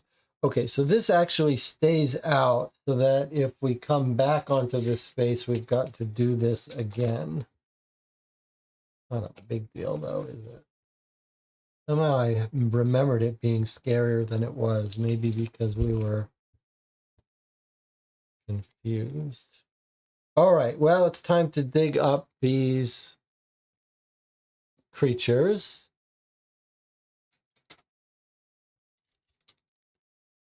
All right, Jonathan, let me guess. You want to dig? We must dig, says Jonathan. Okay, 3 cards. We need to get our health back, though. Let's do that first.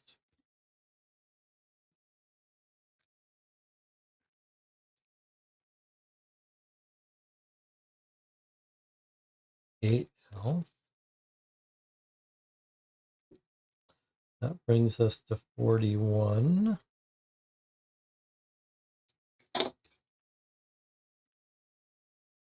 All right, so we're going to dig. Now, do we have a shuttle? I mean, a shovel?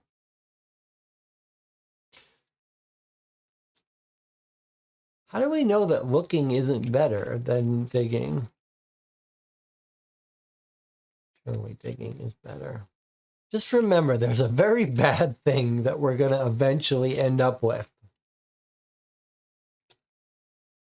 And I think it takes up weight, so we're not going to be able to carry as much. But all right, it's just the price you pay for being a treasure hunter. All right, 3 cards. Unless we have something that helps us dig. Which we do. We have a hoe, but it just gets us a success, so we don't need it. Again. All right, so we don't have anything that we need. So 3 cards. Nothing lets us draw less, right? Because that's what we'd really like, to draw less.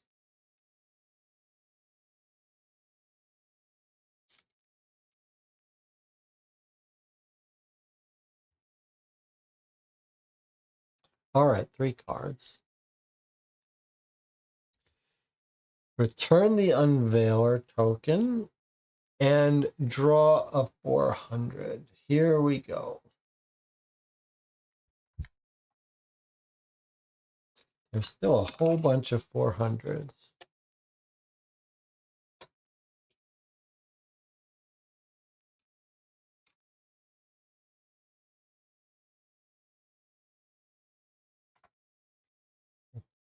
You've been digging for quite a while when you hit something.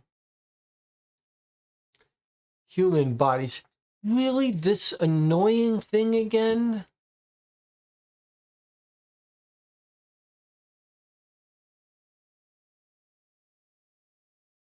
Why do we keep finding human bones? I don't want them. I want something better.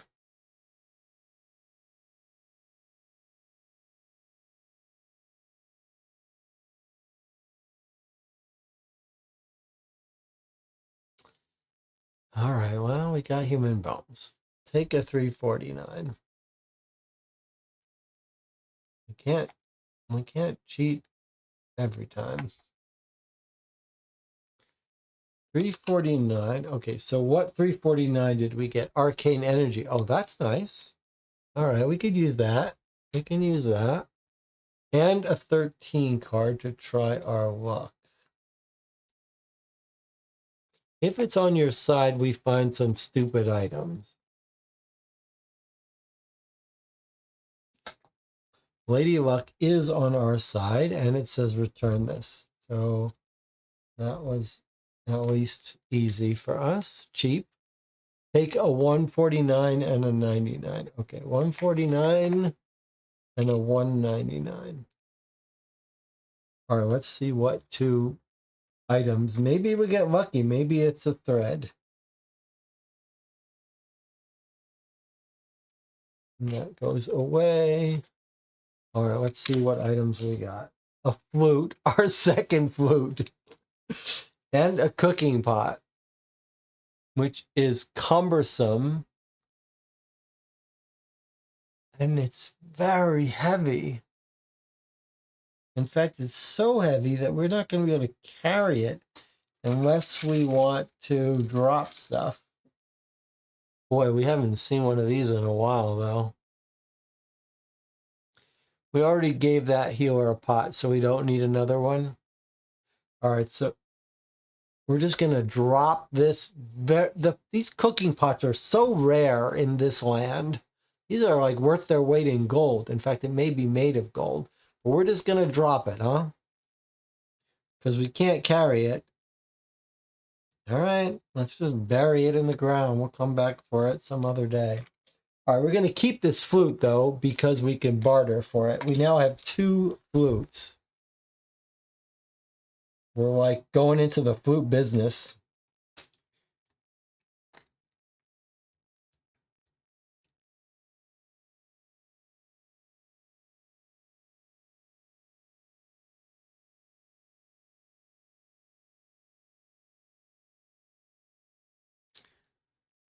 Okay, off we go.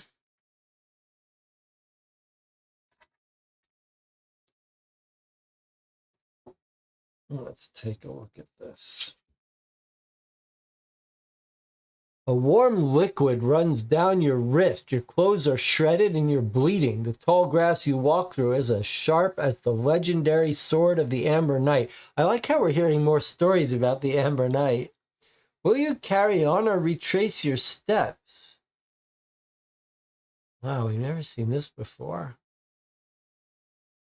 So we can do pathfinding 2 and 0. Keep a card, take a wound, and get a new exploration card.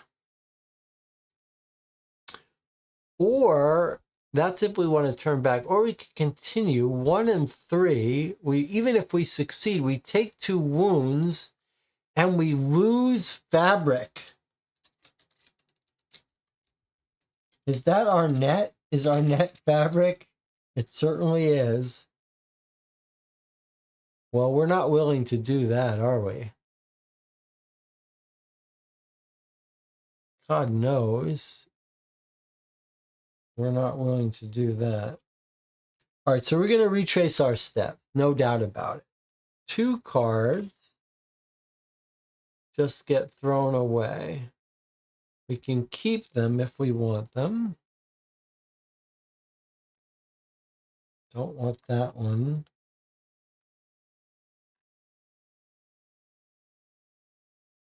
Okay, don't want either of those. We're going to take a wound. That brings us down to 40. And we just replace this with a new card, which hopefully is not as bad, but probably will be. Yeah, we're not losing that net. We worked too hard for it. In a pond, you spot a body floating on its stomach among the water lilies. We could just go on our way, or we could try to get the body. Surely we want to try to get the body, right, Jonathan? I mean, it's like a story. I don't have hope that it's going to be good for us, but surely we want to try it. Or well, we can generate 2 successes, so this should be easy for us, but I'll tell you what, let's see. Where's our unleash? No, we want to keep that. It's not locked. We can draw as many as we want. All right, I'll draw 3 and we'll use these to back up if we don't get it. All right, well, we got 3 stars with just the draw. Okay, that's fine. We can keep one of these if we want it, which we don't. We reach the body. We reach the body. What is the body all about? You grab the body intending to pull it to shore, but it offers some resistance. It was obviously weighed down before being thrown into the water. Luckily, the numerous lily pads prevented the body from sinking. That gets banished. This is a one-time thing. What you thought was a trivial operation turns out to be a much more delicate one, especially since these water lilies do not inspire much confidence in you. So,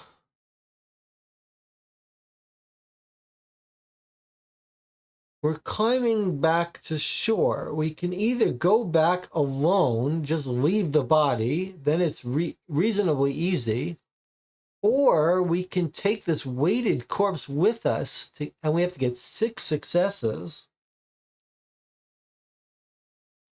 Yeah, we're in it for the story here, so we're going to do this. But we are going to use some of our cards now to make this a little easier. So we can generate 1, 2 successes, plus 3, 4 if we want. All right, so I'm taking our companion, one of our companions with us. I'll take this stranger. And then it's a seafaring action. No one is good at that, unfortunately.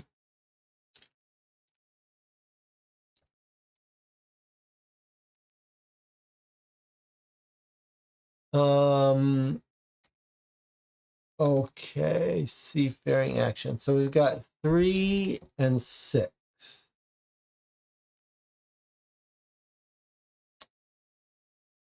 We could use our confidence, but I think not. All right, 1, 2, 3, 4. So we can generate 4 on our own. 2, 3, 4. I'd rather not have to generate 4. I'm going to draw 4 cards, and if we need to, we can generate as many as 4. All right, let's see what we got here. All right, not the best, but not the worst. So we've got 1 success, 2 success, 3 success. We've only generated 3 successes from our draws. We need 6. So there's, let's see, we got 2 flags. So there's 4, 5. 1, 2, 3, 4, 5. And then this gets blocked, and we just need 1 more, which will be determination. Okay, there's our 6. Determination gets discarded, but reinforcement got blocked. All right, there's our 6 successes, which we did fairly efficiently. All right, we get to keep 1 of the cards we drew. I'll take spare no effort. Actually, we get to keep 2 of the cards we drew. Let's keep that one then.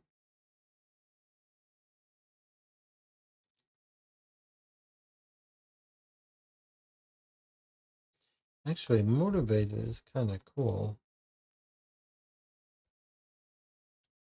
But we might be fighting.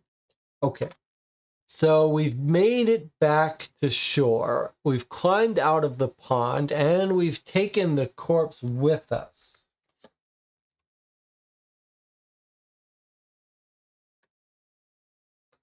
$4.43. I'm very curious to see what this is about.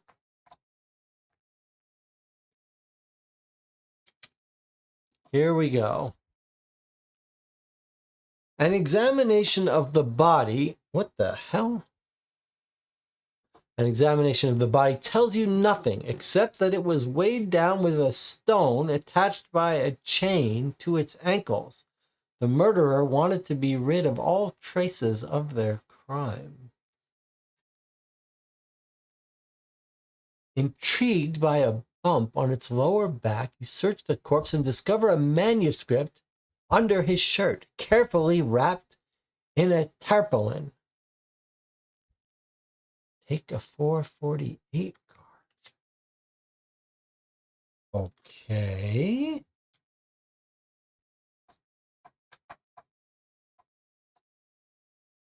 There is no 448 card. How can that be? How can there not be any 448 card? Doesn't even... Are there any in the past? What's happening?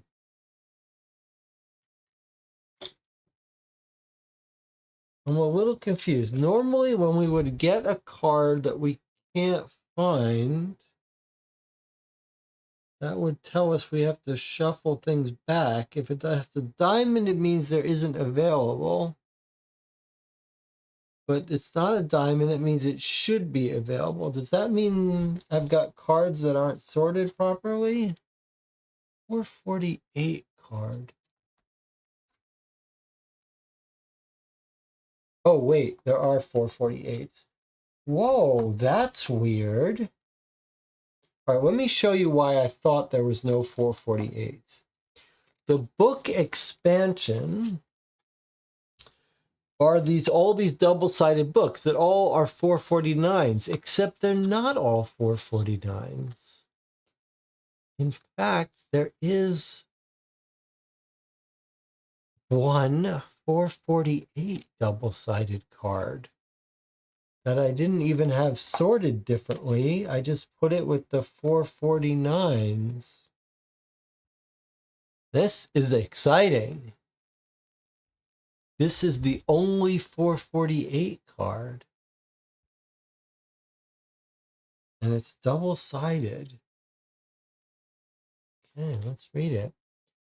Following the independent tendencies of Gattle Rock and other city-states which risked jeopardizing the collection of taxes, Cal and its vassals created an order dedicated to this issue. Its members, notables selected from all over the protectorate for their great moral probity, had the task of ensuring good trade relations and the payment of taxes despite internal tensions. After the fall of the protectorate and the subsequent dissolution of the order, its members decided to join forces. They set up an impressive network of contacts with significant financial resources. I was able to identify several members of this organization known to people as the Purveyors. In Valengard, there were the Purveyors Dlag Korsk, Lorcan Rodia, Dor Grinier, Odmar Sinello, Mudahir Helba, Aldrin Sullivan, Helius Milinar, Harius Sitor, Kyrios Plateau, Aguilar Araben, Ekrion Ruxor, Garion Briam, Tyron Buzzy, and Vitor Ferrutin. In Stoneheap, no fewer than 27. No, that's not our backstory. Our backstory is talking about a specific adder things. We can read about the purveyors, though. Okay, let's see what it says here. Secret report. The following pages have been torn out. They probably listed the purveyors working in the different city-states. As you look through the book, you feel a bulge under the inside front cover. A leaflet has been slipped in. It must be a secret code used by the purveyors. +1 book, take a 48. If it's not available, it must be because you've already obtained the secret code used by the purveyors. Oh, that's weird. Okay, so +1 book knowledge brings us up to 14. We can read about the purveyors, which I don't remember ever hearing about. Let's see what the purveyors say. Oh, apparently we have read it. Not sure if we've read it. We haven't read it this section, this campaign, though. Okay, the purveyors are a mysterious group that engaged in various dubious activities, including supplying the citadels with slave gardeners during the War of the Worms. For dozens of cycles, Kel has turned a blind eye to the kidnappings and other abuses the purveyors have committed. To achieve their ends, what has happened to them since the reversal is unknown. And then it says, when your book score is 10 or higher, read 521. The Luca name sounds familiar. Okay, I'll look at that in a second, Jonathan. Don't let me forget. But 521 we get to read now. Rumor has it that working with the Necro Druids did not prevent the purveyors from collaborating with the Worm Master.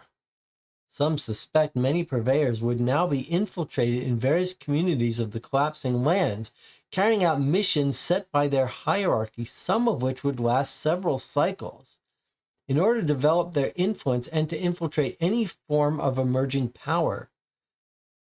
It is reported that a secret code system allows them to communicate with each other in total discretion. Wow, we've stumbled on some total conspiracy system. All right, let's do this first, then we're going to check the names. 48 card. So there is only one 48 card. What is it? A piece of parchment with enigmatic contents. It must be a secret code. For each consonant, use the next consonant. If it's a vowel, though, use the vowel before. So when we hear people talking, we can run this system to tell what they're really saying using their code. If you see a consonant, use the next consonant. The vowel, use the vowel before. Wow, that's creepy. So we need to find people who might be part of this organization, though, to use this. And then what about, you don't think this list, like the lag? No.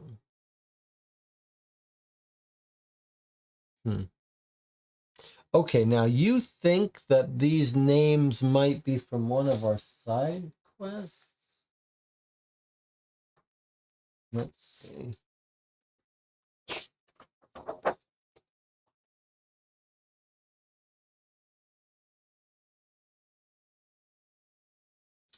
I don't have any names written down for side quests. We have the memory of a tattoo, and there's a gelatinous hand with a date, but I don't think those are relevant for us. And let me just check our backstory. Amber Knight, sense of humor in search of answers. This is our backstory. It just wants people mentioning Aberamid.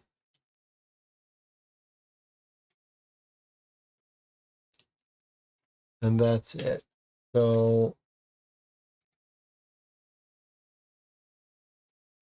that's very weird. But okay, yes, let's remember that it's for people talking in public. So like if we see people talking or talking to us that seem weird, especially if you see this symbol, then Lorcan Rodea sounds familiar. I don't know where it sounds familiar from, Jonathan.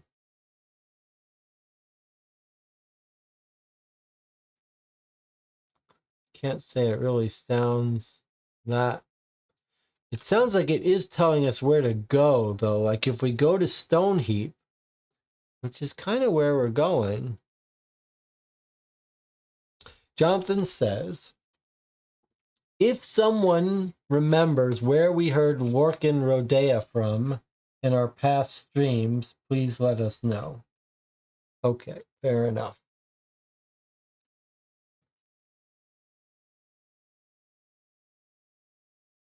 Wow, that was pretty exciting. That dead body that someone buried, someone weighed down. Pretty cool. Okay, we are having, I didn't expect us to have such an adventure today. I thought we were going in territory we've been in before. It was just going to be kind of boring, but we've had a lot of stories here. Okay, here's our 273. To the north, a cliff overlooks the crossing river. A man is building a stone hovel between two plateaus.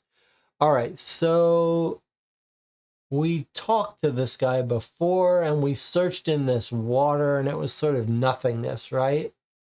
I don't remember what this guy was about, but we can find out. Here he is here when we talk to him.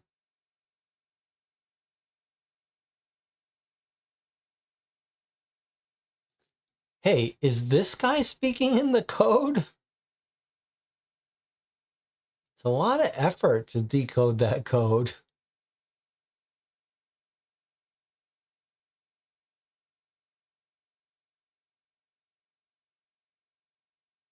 I don't think so.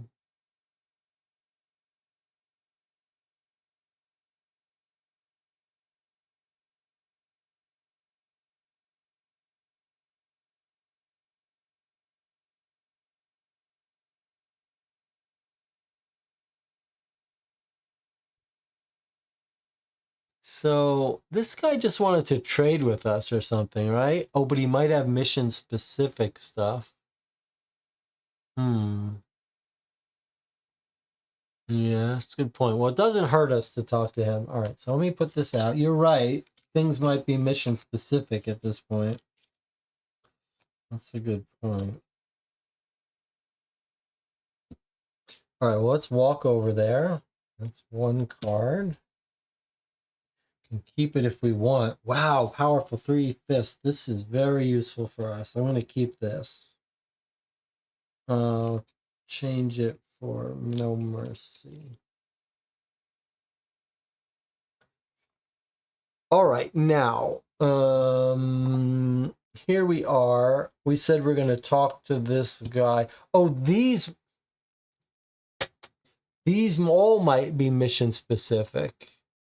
These all might be mission specific, Jonathan. Well, let me bring this card out.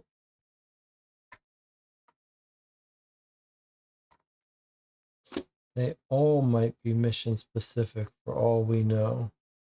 All right, well, let's do this one first. 289.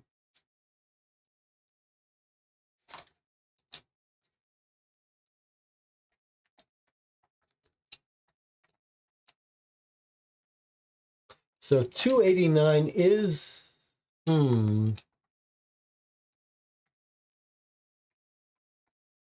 well, 289.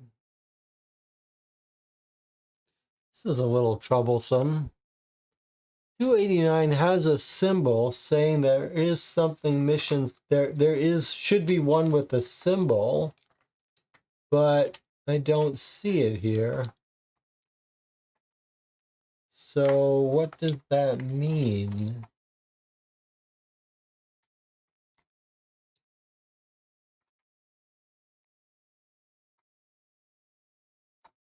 That troubles me.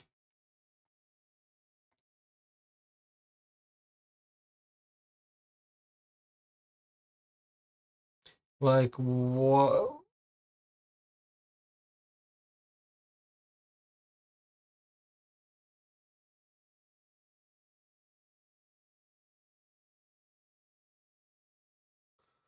I'm a little nervous. Well, okay, let's see.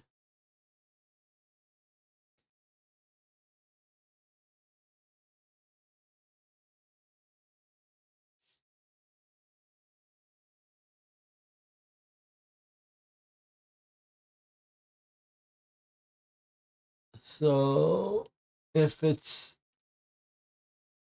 we get a fist, maybe he has different dialogues in the book is Jonathan's theory. Okay, well let's 0, 0 if our influence is 10 or higher, which it is. This is what we got last time. So read 236. Let's see. And then maybe it's time for our break soon, so maybe we'll take a break if this isn't specific. And I'll see if I can't find that card. So it's not scenario specific. It's the generic thing that we talked to him about before. He just says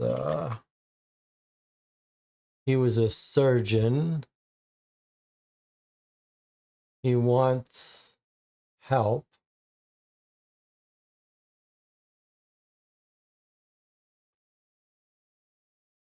He just gives us 3 life back.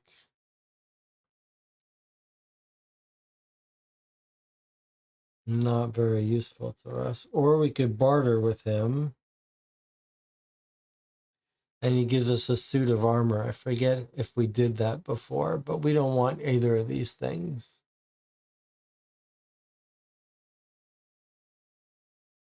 So I think we're going to leave him alone here.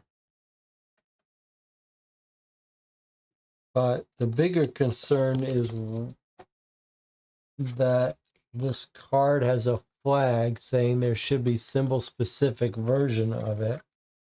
It's possible that it got banished in our previous mission. I don't think so, though.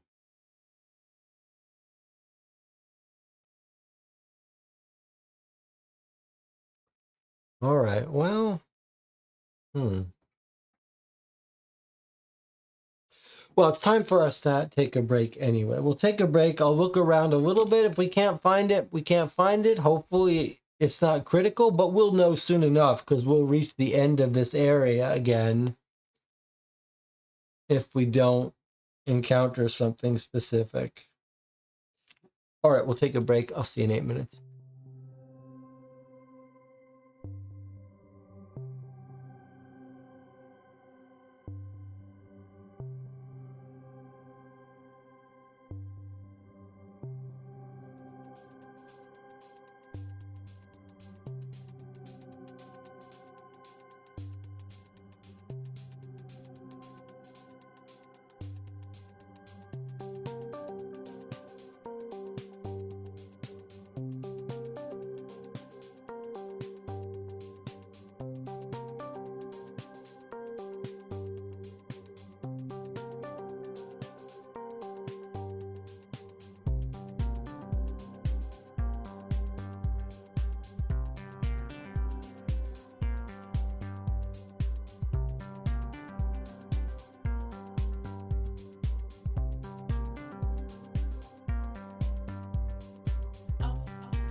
Jonathan asks if Stone Heap is where the Amber Knight is from.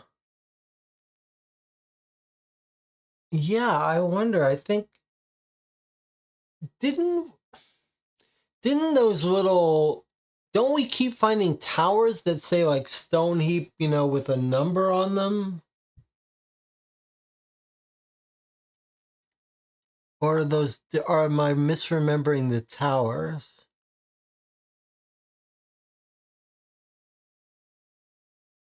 It said go south, so.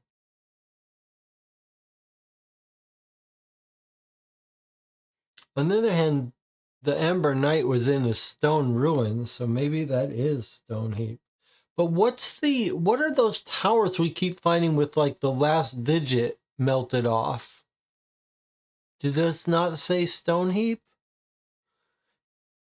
The towers do say Stone Heap, but maybe they were old direction markers. Yeah, that's interesting. All right. So these possibly are mission specific, so it seems like we have to do them again, even though they didn't lead us to much stuff last time. So let's go to 73.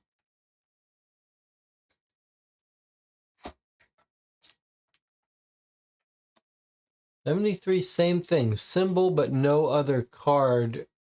I think they must plan some expansion here. That's why these have empty flags. The river's washed away debris that's piled up against the rocks. You think you spot a wooden crate. So we can try to get this crate, but it's just some bullshit 149. I don't remember if the 149s are just barters, trinkets. Do we want it? 3 and 2? I guess it's pretty cheap to get something that might be good. What's our weight now? 2, 3, 4, 5, 6, 7, 8, 9, 10, 11, 12, 13. We're at 13 of 14. I don't think we need to do this. Let's just leave it out. We can always do it later. Right now we don't really need more items. We just need to get on our quest. All right, let's try this thing, 215. We're trying to find out what happened to this group, don't forget, that went looking for a healer. They look edible. You have to pry them off first, and the rocks they're on seem very slippery. If you'd rather go on your way, just discard that. Otherwise, we can try to eat these.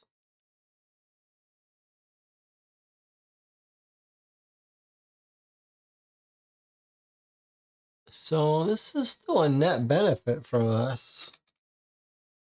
And if we use the rope, we can draw 2 less cards and get a bonus success. And we're going to be able to get 6 cards back. So I guess we'll do this. Using the rope to climb.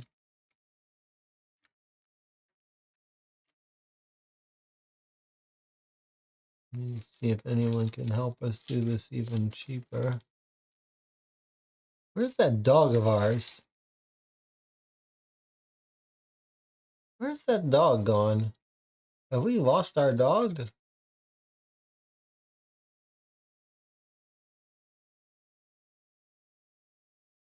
Where's our dog gone?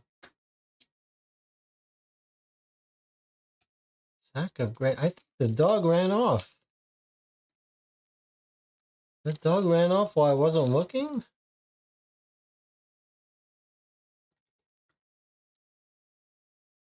No, here he is. All right, but he's not good at this. All right, I think let's just succeed at this. That's 1 star. I'll draw 2, and I can use perseverance And if we fail, well, we really can't afford to fail at this. We really can't afford to fail at this.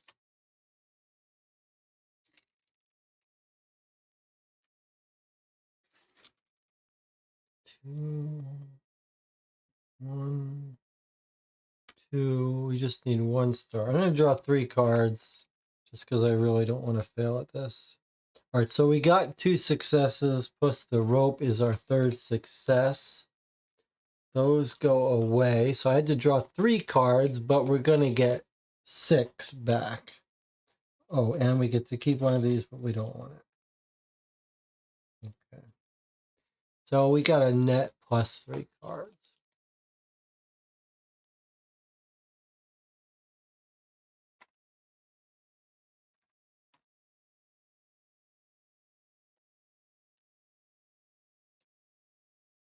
All right, fine. I mean, anytime we have an opportunity to use that rope, seems like we should use it. All right, so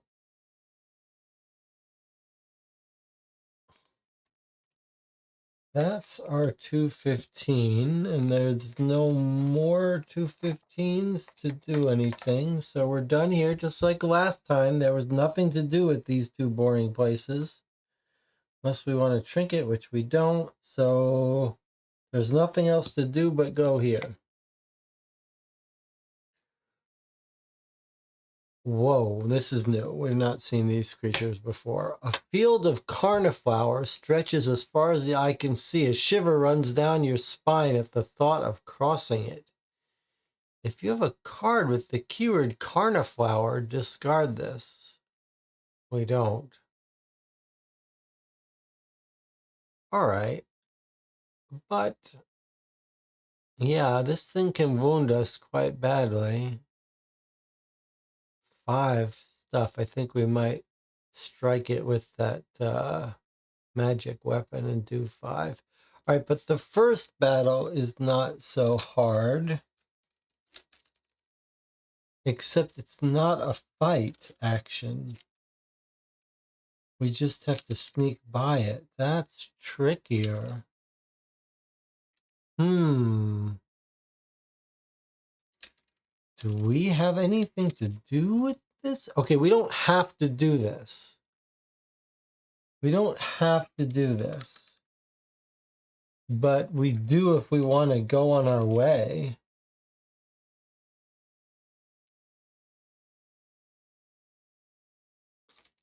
Are we supposed to be interacting with our amnesia? Yes, if we would get injured, we use him. But how are we going to do this now? Like, we don't have any stealth sneak cards. Of course, we do have potions. We do have potions.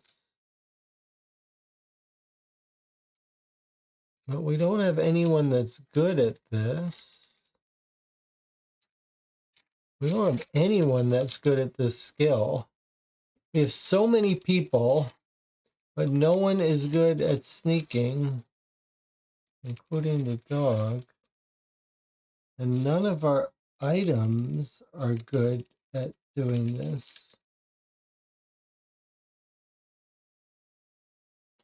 There is a mushroom on the card that only would help us to eat, I think.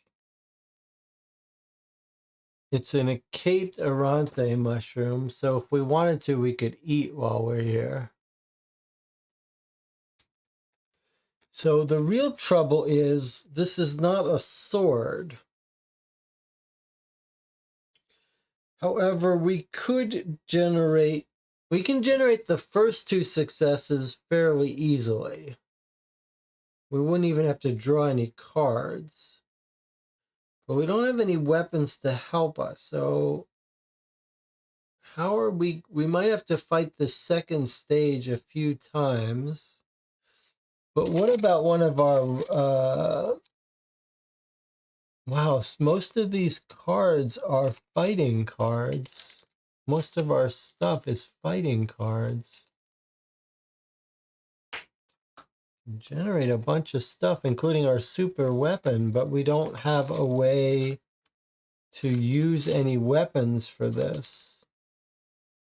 So we just have to fight him with our fists. I mean, with our normal, without a weapon, without cards. It might take us several shots. We could get several wounds. What about our armor? It's only good for fighting. Everything we have is good for fighting.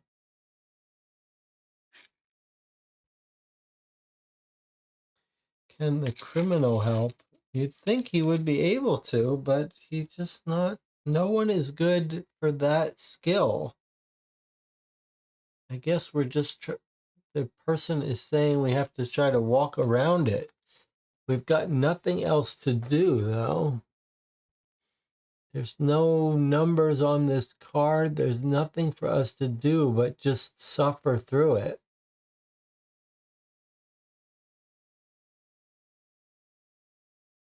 I don't see. It's telling us we don't have to do it now, but there's nowhere else for us to go.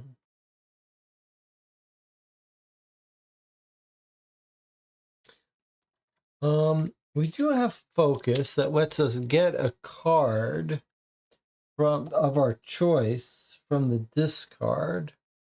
So let's see if we have a card in our discard or action deck that we could use.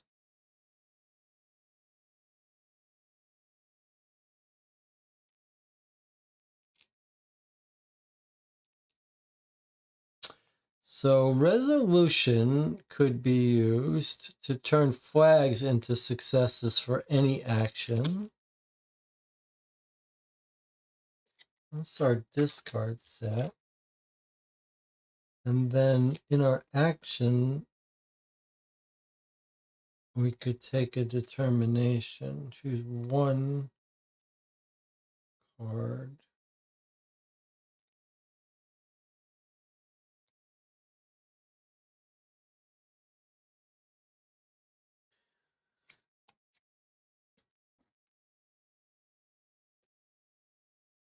Okay, I think we are going to use, we're not going to use this yet.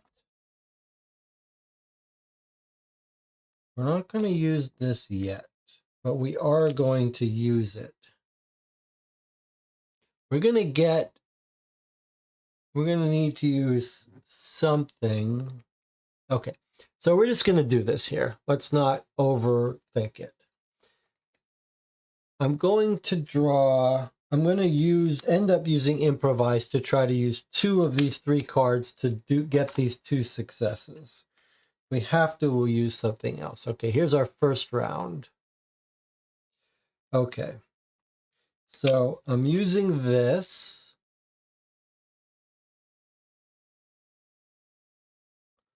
I'm using this to let me use 2 cards to get our 2 successes.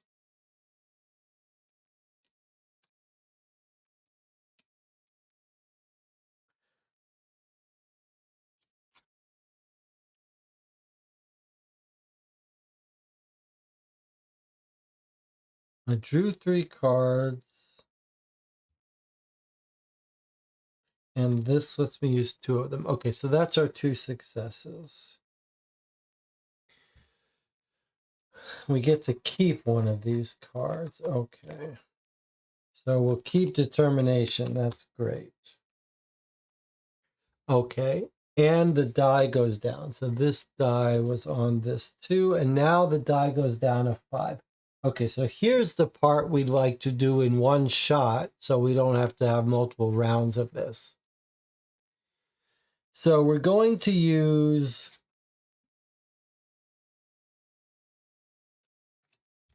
this confidence or something. And then we've got 1 star, 2 stars, plus I would like to go grab this out of here. Not like I planned, but I'd have to throw away something I don't really want to do. Okay, 1, 2, 3 stars. That means I just need to get 2 in 2 cards. Okay, that's what we're doing. So I'm triggering You Are Confident, and I will end up triggering these. I'm going to draw 4 cards. Can only use 2 of them, but let's see. All right, pretty bad. Actually, not great, but okay. Well, let's say I just got 2 stars here with my 2 cards, and then we've got 3, 4, 5. 3, 4, 5. Okay. 3, 4, 5. All right. Well, that was yeah. I mean, that was expensive, but it had to be done. There was no other way we could get past these guys. We still took 2 wounds. 38. That's a very interesting, weird card, but okay, we did kill it. The Carniflowers. I guess we would need a book to know how to get past them. All right, well, we got past them. 304.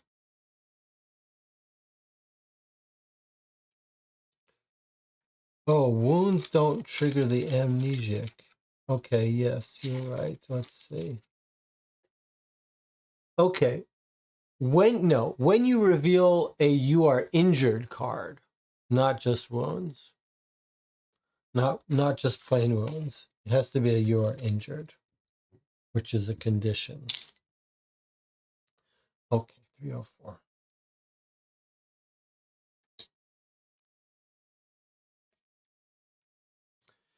Strange, giant vegetables have grown on the patches of ground that the burrowers spread. A ruined tower standing on a cliff's edge looks ready to collapse into the void.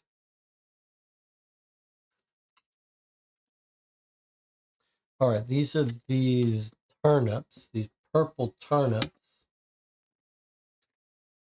which you should never go near. There's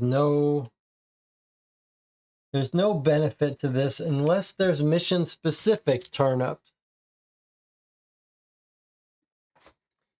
But you have to assume there isn't.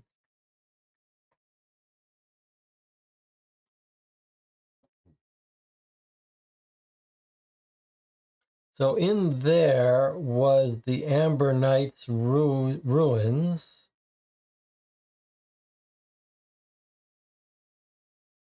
And I think it told us head south. Do we need a refresher about our mission?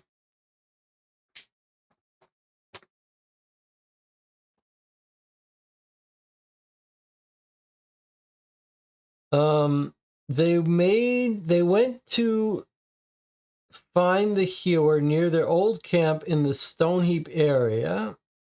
Go to the ruins of the Amber Tower and from there head south.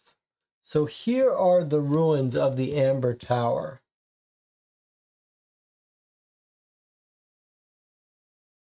So we believe we have to head south. Let me pay to walk in there. I could keep this card.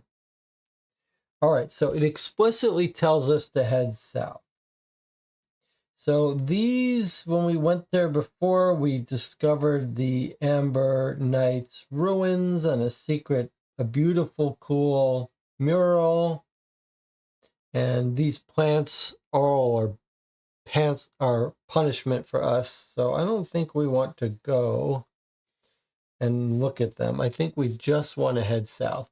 If you look at our map, however, we are right here. So we definitely want to go south. Now here is a cool thing, but you need to be a mage for that.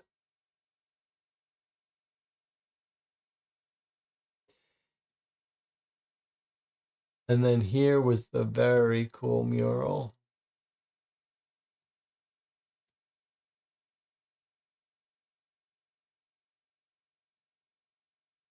But seems like our job is just to go south.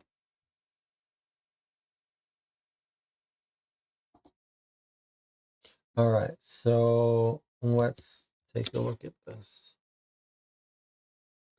A sharp twig digs into a tree trunk right next to your face. By the time you turn around, a second is planted between your feet, followed by a third. It must be a rachaka, which throws its branches at targets it considers threatening. If you have a card with the keyword companion, take a 13 card to try your luck. If you're jinxed, your companion gets hit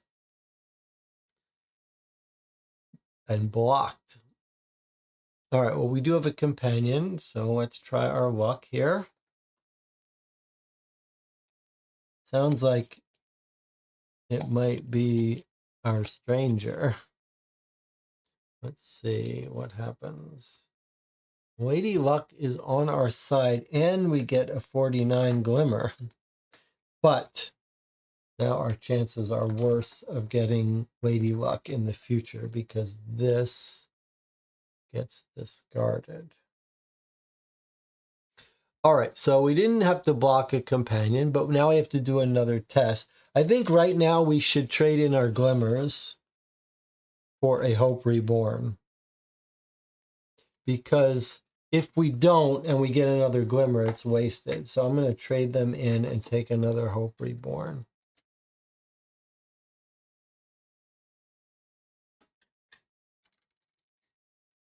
Which is our second one. All right, so now we have to dodge something. 2 and 2. That's easy enough. Or poisoned. We don't want that. We don't want to get poisoned. I don't think we have anything that helps us do dodging. But that's all right. We don't really need it.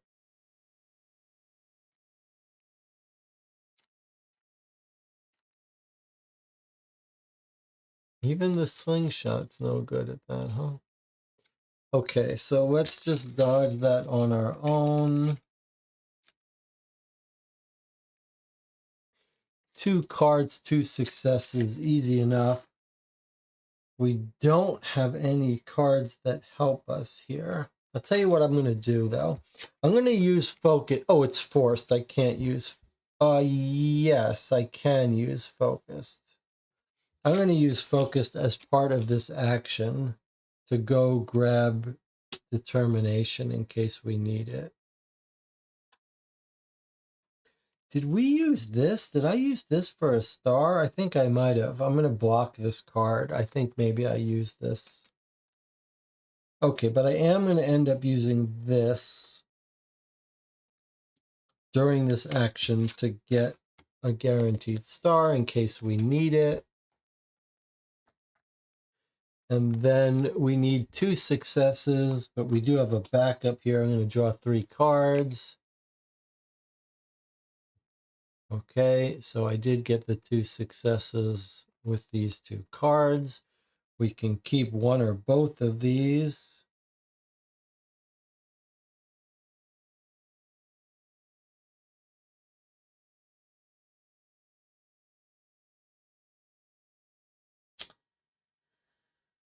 I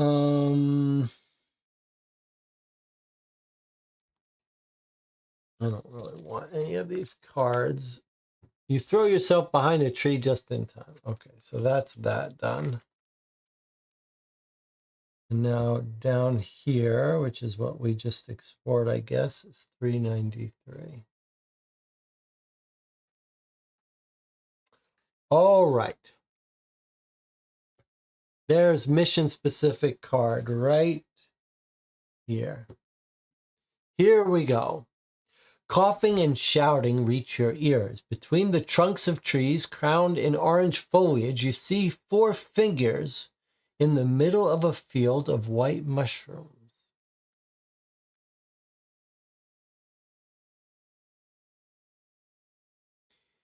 Whoa.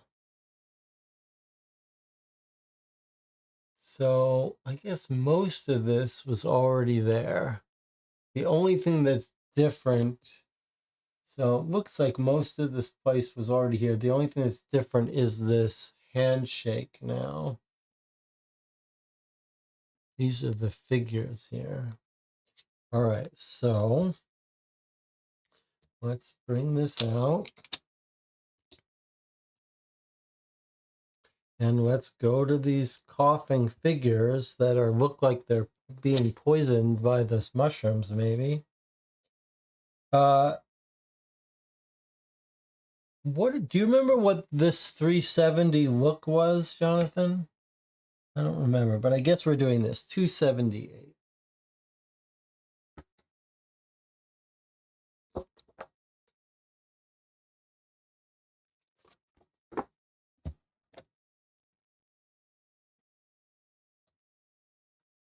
All right, here's our mission. 2 women and 2 men surround the body of Lexand, the expedition's leader. You recognize the members of the community, but their faces are drawn and their complexion pallid. Bertio and Cece are shouting at each other violently and seem ready to come to blows. Calm down. What happened? Lexan collapsed just before you arrived, Mahal tells you. We haven't been able to wake him. She's interrupted by Allard, who looks exhausted. The healer we went looking for is dead, crushed by the frame of his thatched cottage, which collapsed during the tremors. We searched the rubble for a good day, and I finally discovered several bottles, only one of which was intact. According to the register we found, a sip of this drink can cure the effects of several poisons, including morning tea toxin, but it's lethal in large doses.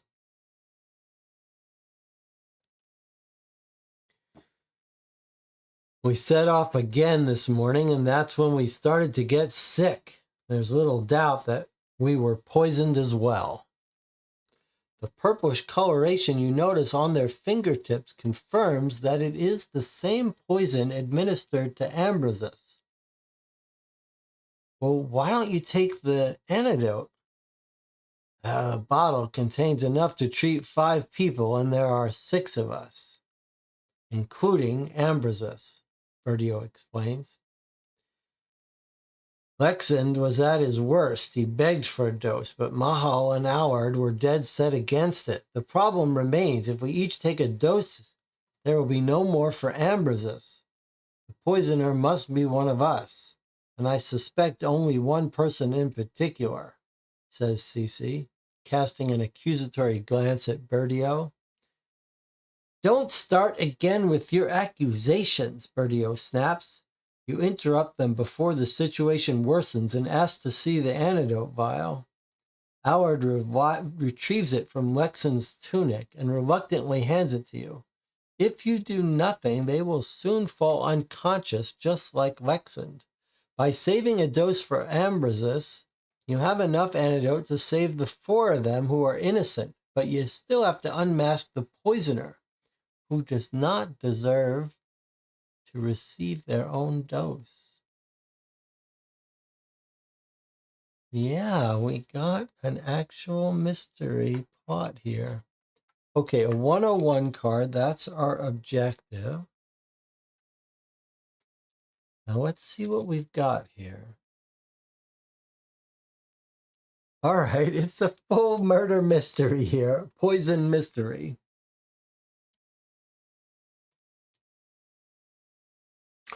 I'll just point out, we are the ruthless person, so we are the good person for this task, because I was going to say, just let them all die.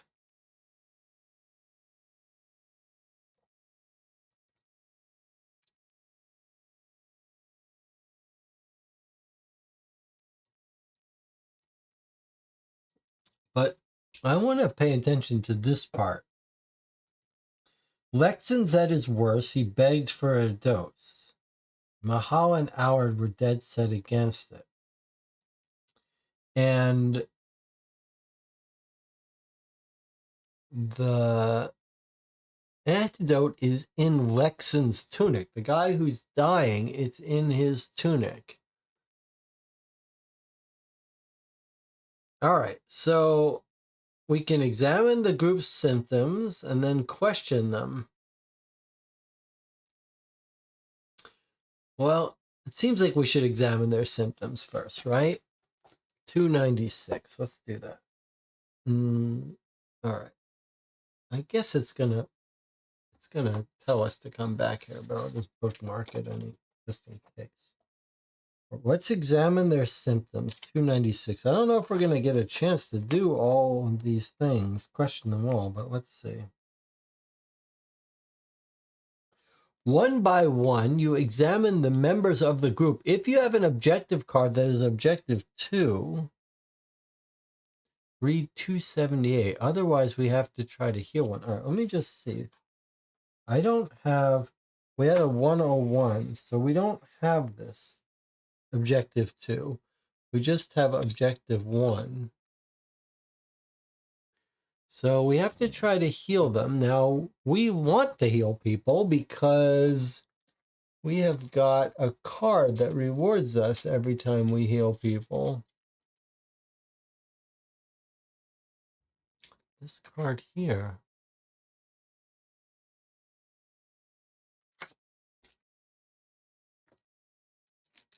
Do we not have any other card that helps us heal? We do. One of our people is good at healing, right? Inale or something. Yes. Inale can turn flags to stars and +1 card. That's pretty good. So she's probably going to be coming with us. All right. So 2 cards. We need 3 successes. We don't want to fail this. 2 cards, 3 successes, but we've got Inale helping us.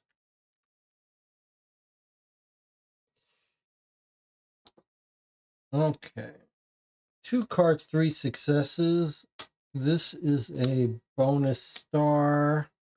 We've got 2 flags, so we can already generate 1 star, 2 stars. And we can use 2 cards there. 2 cards to get 3 successes. Okay, but we'd rather not have to use this or this. Guess I need to get more cards here. 1, 2,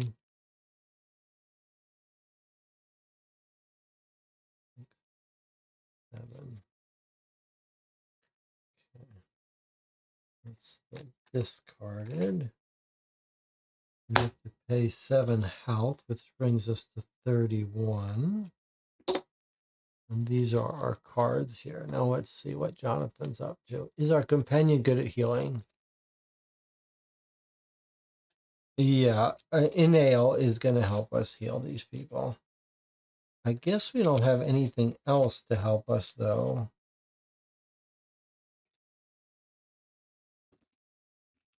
We're down here. You know what we should try to remember? I'll tell you what we should try to remember. Is one of these cards a help for an adjacent thing? Like, look at this card we're on. To the left of us, you see those red berries in the ground? Those are abunthus. And look. This one helps us eat abunthus. But this one helps us do these 4 actions. Oh, but only on that card, not adjacent. Okay, so those don't really help us.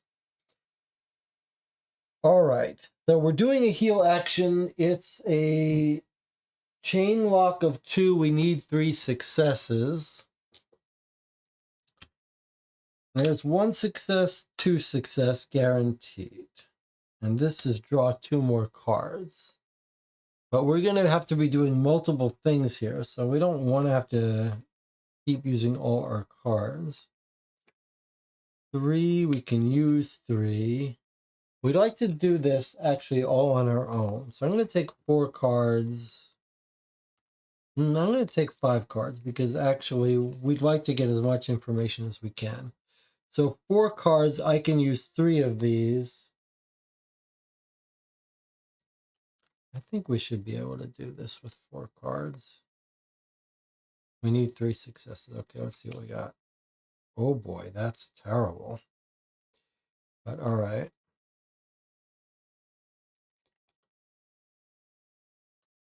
All right. So it's a 2, 3. Okay, so actually it's not so terrible. We got it, right? Because we can use 2 cards to get 3 successes, but Inal lets us use an extra card. That's 3 cards. In fact, flags got us a bonus one. So we didn't need to use any of our hand cards, and we succeeded. All right, so because we succeeded, we get to read 318.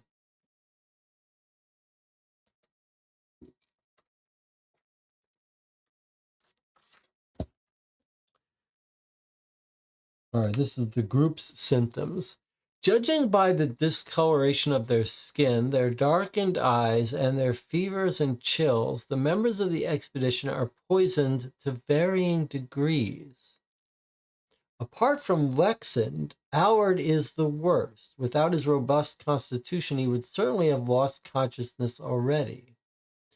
Mahal's symptoms are less pronounced, but she's not in great shape either. Cece and Bertio are the least affected, so you conclude they have ingested the least amount of poison. All right, I guess we got to start making notes on this. All right, so we can rank them.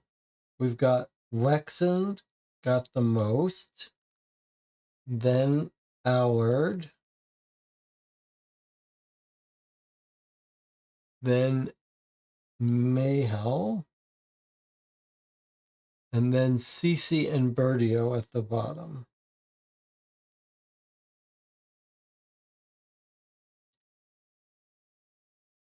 Most to least amount of poison. Okay. And now we got a 150 card, which is focused. That's good. And now we go back to 278, where we can make a next choice of what to do.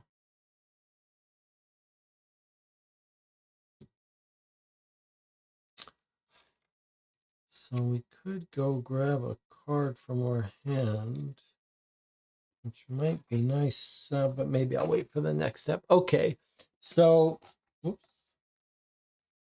Jonathan, do you want to talk to the person who's most affected or least affected? Most poisoned, least poisoned.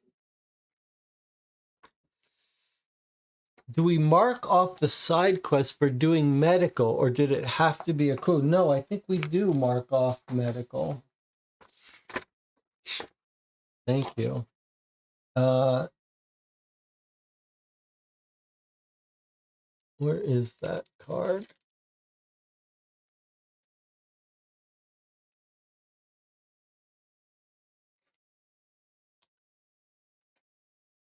Exploits.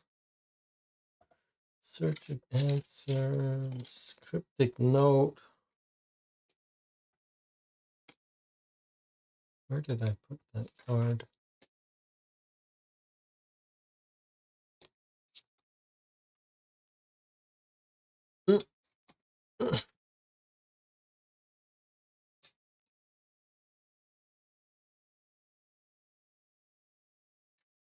There was a card.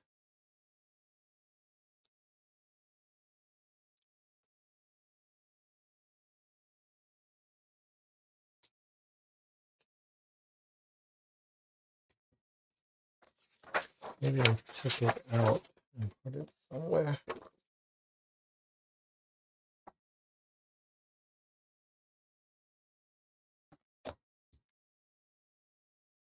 Oh, yeah, here. Okay, it says anytime you do a heal, we check causes and causes. Okay, let's do that. So we did a heal. That absolutely counts.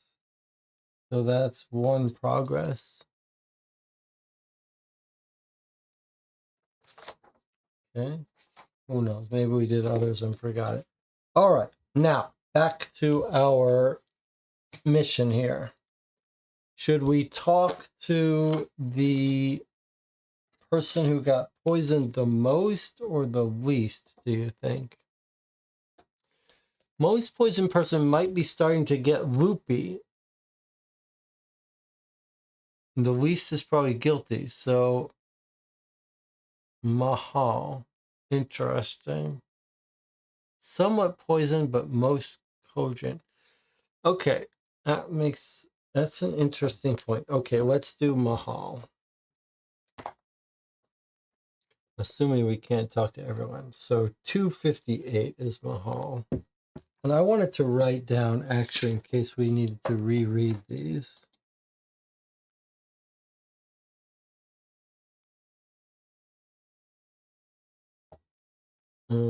So that one was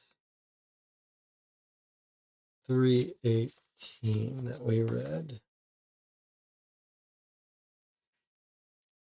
318 is the one that told us the order that people are sick.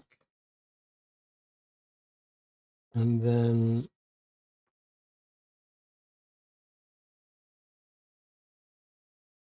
there's also the people who are dead set against.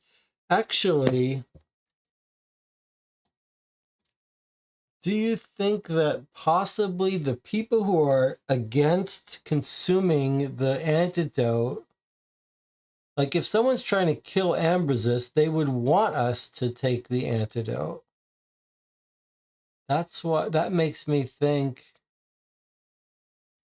that Mahal and Allard are not the killers.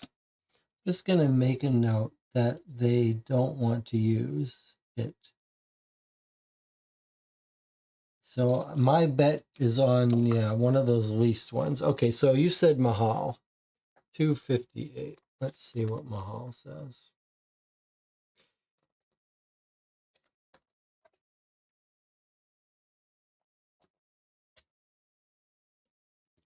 You take Mahal, a beautiful woman with blonde hair, aside to question her. The night Ambrosius was poisoned, I passed by the kitchen where someone was cooking his dinner. I couldn't see who it was, but I saw short brown hair. The next morning, Lexan came to find me in my tent. He told me the terrible news and asked me to join his group to get the antidote. Lexan is like a brother to me, and I immediately accepted. I won't hide the fact that the discovery of the ruins of the healer's house demoralized us. How fortunate that Allard had managed to retrieve the cure. Last night, I prepared a meal with Bertio. The moment it was ready, we all had dinner together around the fire. I may be imagining things, but I thought Cece was being strange. She's usually so talkative, but she didn't say a word all evening, as if she was upset. Please hurry up and unmask the poisoner. I feel weaker and weaker. Gulp. Okay.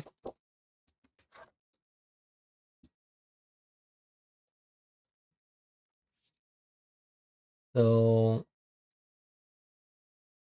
I couldn't see who it was that was making it, but it was short brown hair. Short brown hair cooked for Ambrosius. And Mahal has blonde hair. And Mahal is suspicious of Cece being quiet.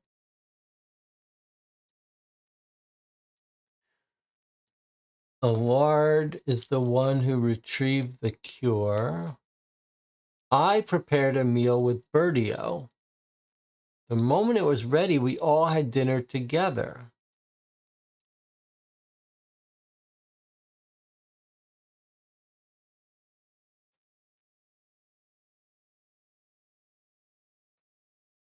So if Bertio and Mahal prepared dinner and they all got sick, maybe it's Bertio?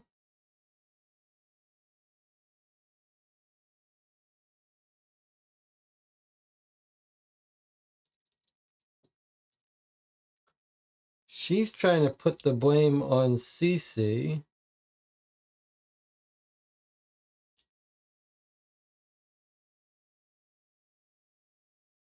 And she saw someone cooking the dinner. I wonder if this person is this. I'm suspicious of this person, Mahal. Let's talk to Avard and see how he's holding up. Huh? Okay. You don't want to talk to one of the people that got least poisoned that we're suspicious of? I get maybe it's going to let us talk to all of them. Let's hope so. Please hurry, she said, though.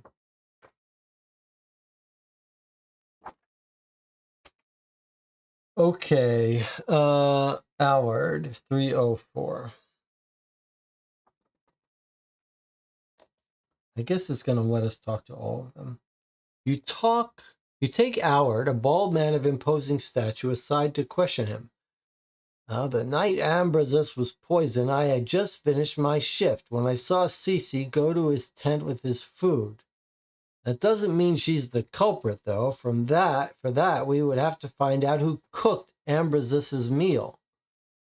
The next morning, after the discovery of Ambrosius's body, Philia asked Lexon to form a small group to go in search of an antidote.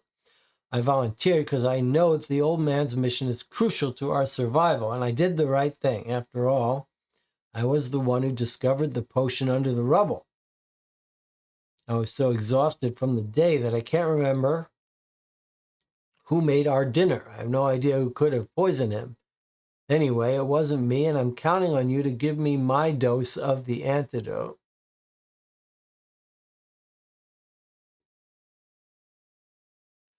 So Cece brought food to his tent.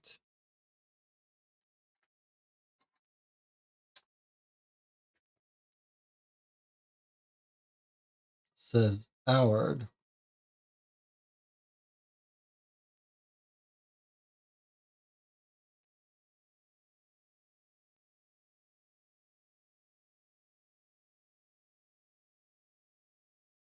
Okay. And Cece was acting suspicious, says the blonde-haired girl.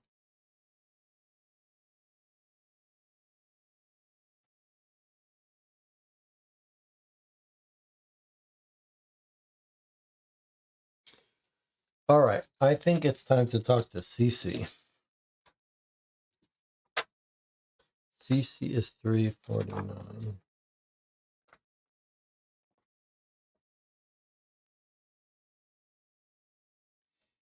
You take Cece, a small brunette with short hair and forgettable features, aside to question her, so that makes her consistent with the person who prepared the dinner for Ambrosius.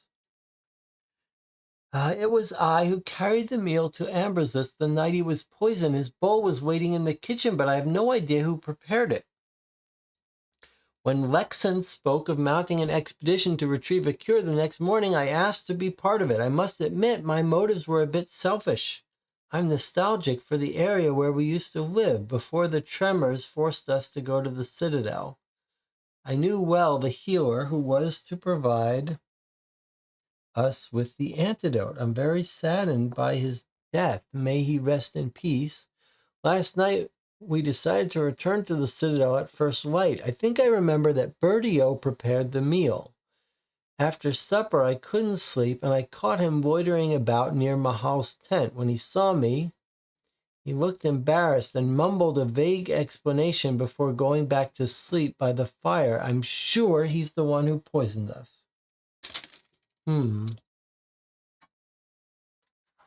Okay. So she admits that she brought Ambros's dinner. That's she's not lying. That's too bad. Um, Nostalgic about where we used to live, and then she blames Bertio. And we should say she's got short brown hair. That makes her consistent with the person who possibly prepared Ambrose's meal, although she says she doesn't know who prepared it.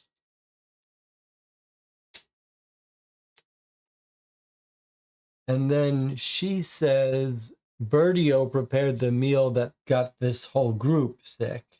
And we're told Bertio and Mahal prepared it by the other person. Okay, so I guess we're talking to all these people. Um, I'd like to talk to Bertio now, 371.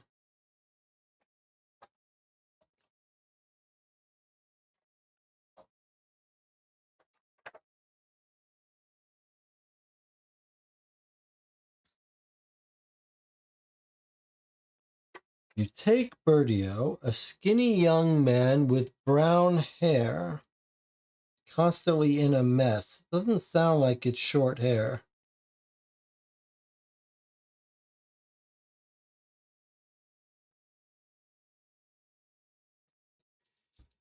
Aside to question him, I have no idea who prepared and served the poisoned food to Ambrosius, since I was busy playing cards. Someone was telling us about playing cards at the start of this mission. I'm not sure why I joined the group that Lexan put together, and to be honest, I'm starting to regret it. The day we found the healer's body, I helped Allard clear the collapsed roof, but he was the one who found the vial. Last night, before preparing dinner with Mahal, I overheard Lexand and Allard in deep conversation. Lexand asked Allard to give him the antidote. Allard objected that he had found it and that he was a better choice to look after the cure since he was 2 heads taller than him. Lexand retorted that Philia had put him in charge, and Allard reluctantly complied. We ate as soon as the food was ready. I fell asleep by the fire immediately afterwards. I was exhausted by the day's efforts. You find it surprising Bertio does not remember why he joined the expedition. If you want to ask him more about it, read 411. I don't know why we wouldn't ask him more about it. Um,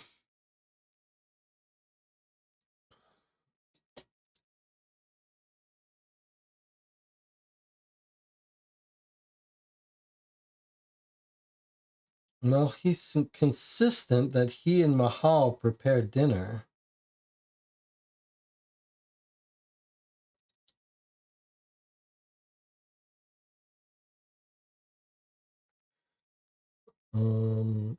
So we read 349. That was CC.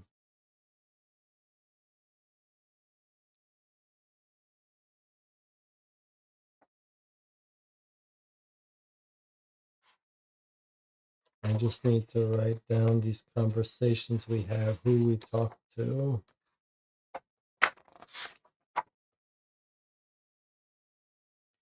58 was Mahal.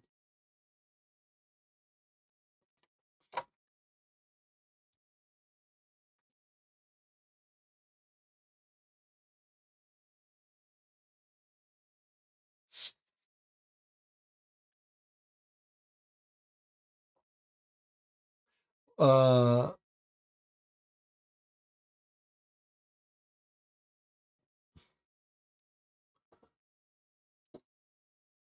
I think he might have a crush on Mahal. You think Bertio might have a crush on Mahal? He's a skinny young man with brown hair, constantly in a mess. He doesn't know who prepared.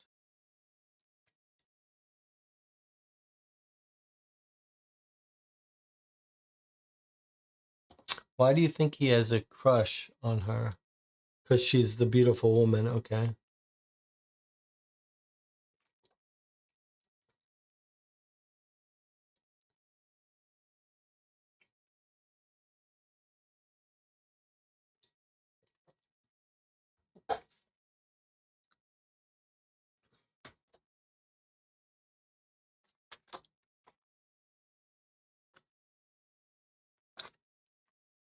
I do think that would be a reasonable reason why he joined. I don't remember CC saying that he visited the tent. Well, let's ask him why. I don't know why we wouldn't. 411. Let's see if we have to do a test for this of some sort. It would be better to play it straight, Bertio. You must have had a good reason for joining the expedition. If you have objective 3, which we don't, otherwise we have to have a negotiation. All right, well, we're good at negotiation. Someone is good at negotiation in our group. The dog is.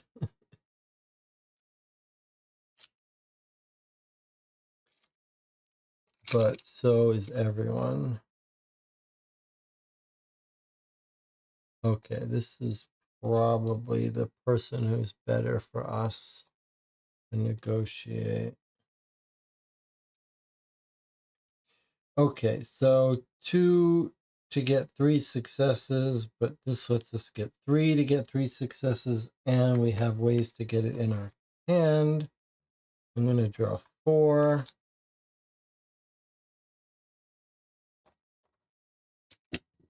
4 for 3 successes. 3 cards for 3 successes. Okay, 1, 2, 3. That's fine. Okay, 392.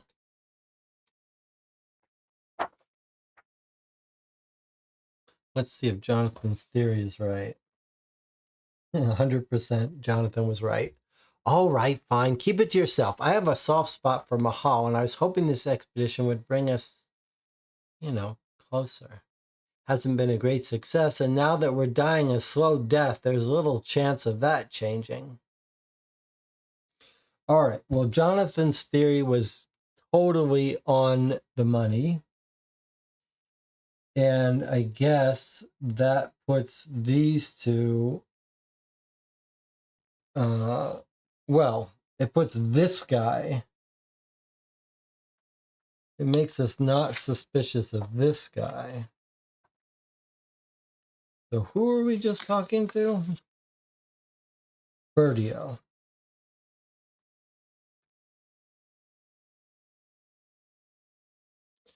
So Bertio has a crush on Mahal. So we don't think he would do this poisoning. And we're told someone with short brown hair was cooking for Ambrosius. Everything seems to point to Cece.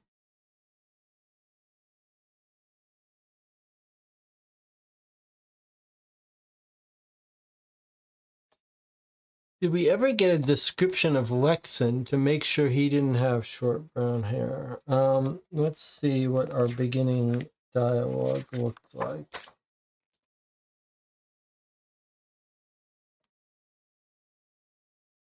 So we recognize the memory. Faces are drawn. Bertio and Cece are shouting at each other. Calm down. The healer's dead.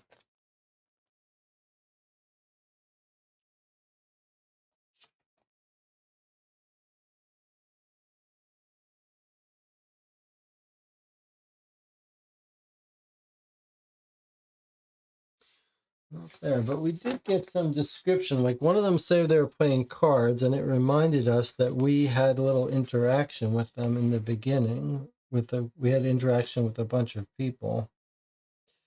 Let's see. We met Raylene, who was playing cards. But here, look, Peck, Bertio, and I played Grub, starting in the afternoon until very late.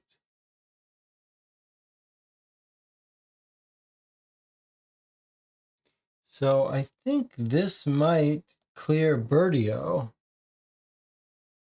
But I think we'd already cleared him.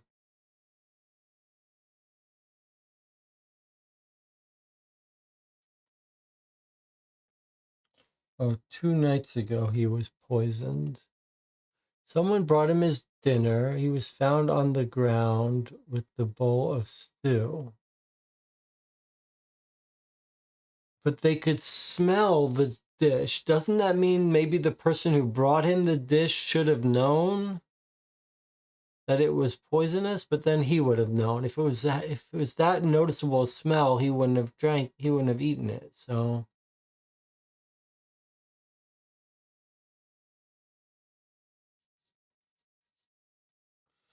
All right, so I think we're focused on CC. I mean, we're not using our normal super deductive powers, but I think we're leaning towards CC. She's the least poisoned. She blames the guy that we feel like is most clear. And she has short brown hair, which matches the description of the person who cooked the food. And she was the one who brought the food. Can you read the part where it talked about Lexand arguing with Allard? Sure. Do you remember? You mean the initial thing?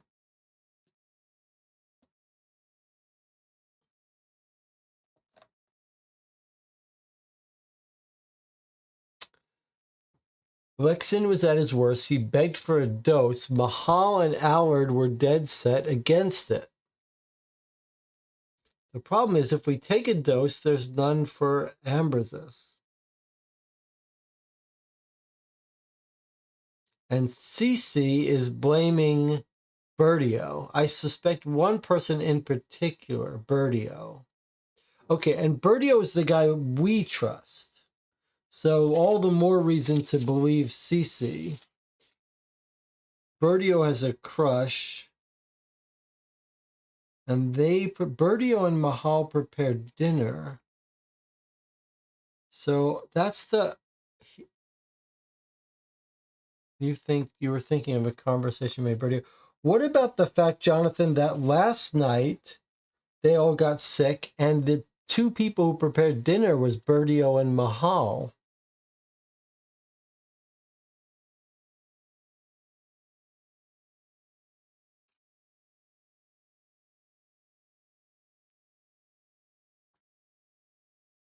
I'm a little bit suspicious of Mahal.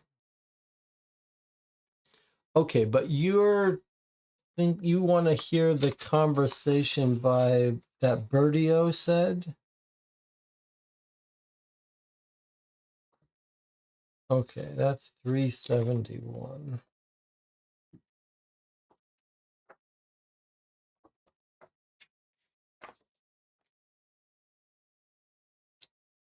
You take Bertio, a skinny young man with brown hair, constantly in a mess, aside. He says, I don't know, I was playing cards. Okay, that's all consistent. Then he says, I helped Allard clear the collapsing roof. I overheard Lexand and Allard in deep conversation. Lexand asked Allard to give him the antidote. Allard objected. He had found it, and he was a better choice to look after the cure. Lexand reported that Felia had put him in charge, and Allard reluctantly complied. We ate as soon as the food was ready.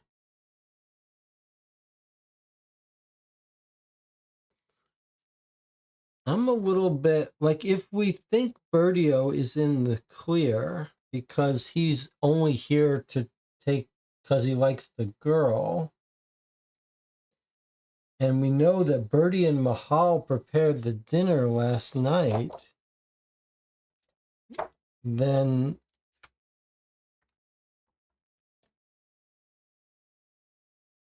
does it have to be Mahal? And she's lying about this. She says, the night Ambrosius was poisoned, I passed by the kitchen. Someone was cooking his dinner. I couldn't see who it was, but I saw short brown hair.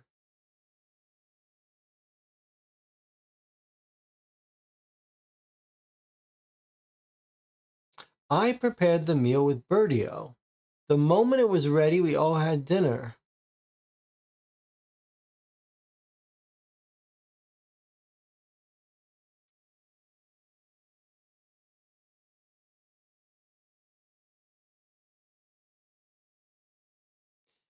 Uh,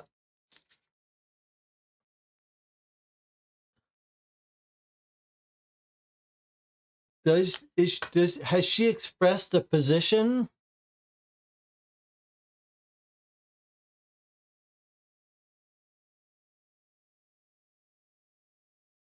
Has she expressed a position?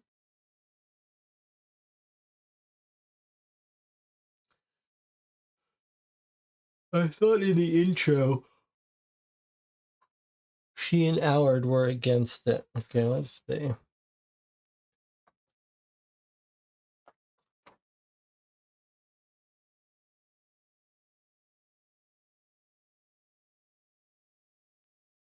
Mahal and Allard were dead set against it.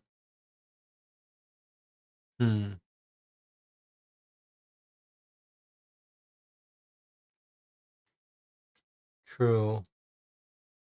But are we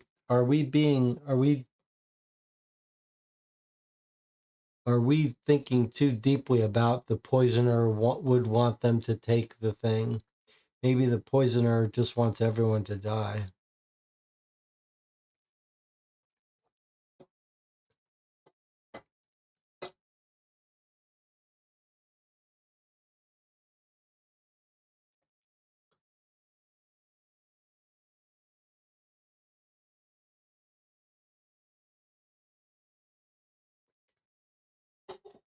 We set off again this morning. That's when we started to get sick. Like, how are these people poisoned if it wasn't in the meal?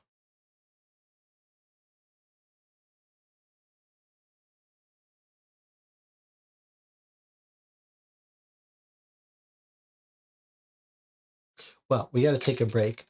I'll see you in 8 minutes. We'll decide who to accuse. Maybe we just pick one and maybe we kill a couple of them off. Better safe than sorry. All right, I'll see you in 8 minutes.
Okay, I think I'm ready to pull the trigger here. Let's see what Jonathan says. Lexon and Nawar both had possession of the antidotes, didn't destroy it. They must be in the clear. I guess I lean towards the obvious choice of CC. Since this isn't a dedicated deduction game, I think it's probably not too dangerous to look at the most obvious suspect. It's a fun little mystery, espionage. One last thing to consider is, could they all have been exposed to the poison on accident, rummaging around the ruins of the healer's house? I'm leaning towards CC as well. I think there are a couple things that point to her. It feels like, okay, so let me explain what my case is. I think we are right to say that the people who are opposed to them all drinking the antidote are trustworthy. And it said that Mahal and Award were against using it. So I think that clears them. This guy is the sickest, so I think that basically clears him. Just with the two most likely candidates as these two, they sort of blame each other. Mahal says she saw someone with short brown hair making the soup that poisoned Ambrosius. They both have brown hair, but Cece has the short brown hair, and Beltio has messy brown hair. That points towards Cece. We also are told in the introduction that Beltio was out playing cards all night. I think that means during when Ambrosius was poisoned. So I think that might rule him out for having poisoned Ambrosius. Whereas Cece says, well, I brought Ambrosius the soup, but it was just in the kitchen. Like, that's very suspicious. That's too big of a coincidence that she brought him the soup and he got poisoned, and now here she is with this group. The only thing that's throwing me is the part about how this group got sick, and the only people who made the dinner was Mahal and Beltio. So it's the dinner part that is confusing me a little bit.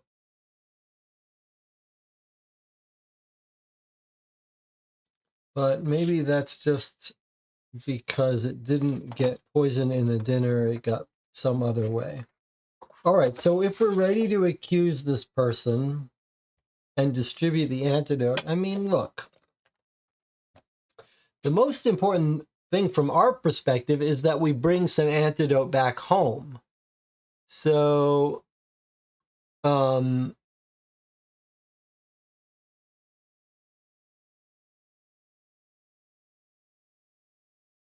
so from our perspective, give it to some of them, save enough from Ambrosius, we'll make sure it works, and if a couple of people die, they die. Jonathan says, though, actually, he's a little nervous now that Bertio would do what Mahal tells him. So you're saying the two of them could be up to no good. But then again, it comes back to the question of why would Mahal not want him to take the antidote? All right, I think we're going to guess CC, but either way, our main position is you can't use up all the antidote. You guys want to fight it out? Some of you die. It's not the worst thing. We're ruthless as long as we bring home enough antidote.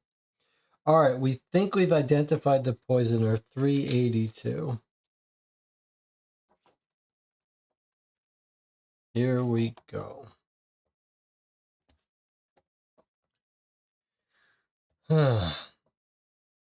It's time to point out the culprit and save those who are innocent.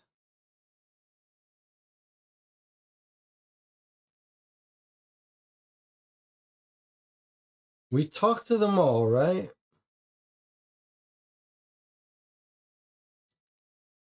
Yes. Okay, here we go. We're accusing Cece.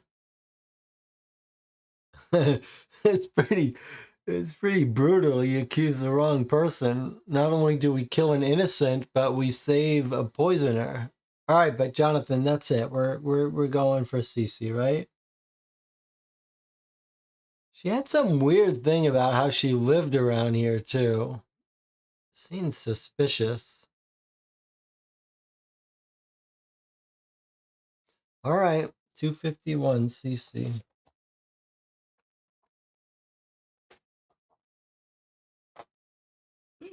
There we go.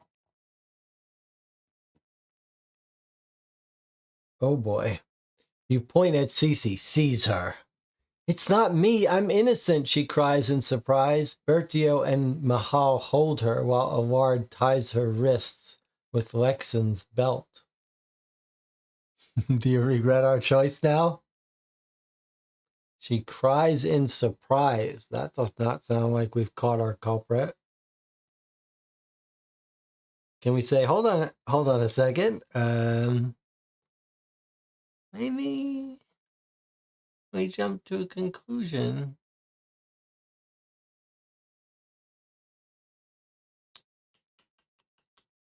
Well, it's too late. We've accused her. $3.99. We can't change our mind now.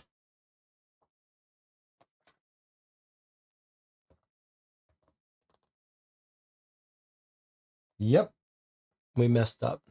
You hand the vial to the suspects you've cleared. Mahal takes it first, swallows it in one gulp. In light of this insane gesture, you realize the extent of your mistake. She's the poisoner. You've just condemned Ambrosius and the rest of the group. You recall the interrogation. Didn't Mahal contradict herself, refusing to give the antidote to a desperate Lexend, while she claimed to have joined the expedition because she considered him a brother? Moreover, the poisoner must have prepared both poisoned meals. Although you didn't know who cooked the first one, you know Bertio and Mahal prepared the second. That's what I said. But the culprit could not have been Bertio because he was playing cards the night Ambrosius was poisoned, as Raylene confirms when you ran into him the day you left the Citadel. It makes sense, but it's too late. Mahal collapses on the ground, convulsing until she freezes to death. She chose to end her life by ingesting a lethal dose of antidote rather than reveal the reason for her actions. While searching her remains, you discover a little sachet with some powder, probably what's left of the poison, as well as a piece of parchment hidden in the lining of her satchel. It's time to return the Citadel to find another way to save Ambrosius and the 4 remaining survivors. Take a 310 card, banish your terrain, and replace it with the 393.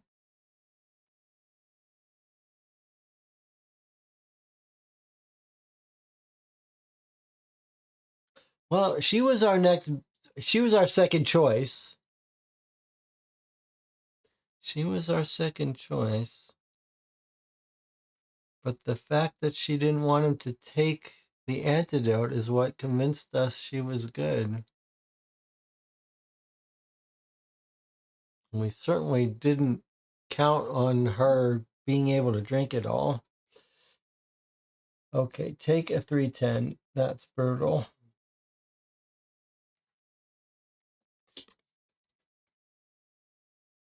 Take a 310 card. 310 is the parchment with the coded message. But we do know how to decipher this. It's a miracle, but we happen to be the ones that know how to decipher it. John says it's a bit odd because, as you pointed out, if they all drank it, the plan still works. Yeah. Okay, but maybe she didn't want to take any chances. Okay, so this is in her. So now we know she's part of the purveyors. because of because of the course we have taken in this game, we know a little bit more than most people. We know now that Mahal. I was gonna say, you know, I was gonna say this beautiful blonde girl is too suspicious, but I stopped myself from saying it. I didn't want to look bad. I didn't want to be politically incorrect. And now the poisoner has gotten away with it. Although she did die. All right. Well, what can you do? What can you do? You can't get them all right. You can't win them all. We accused the wrong person. She's not dead yet. We'll make it up to Cece.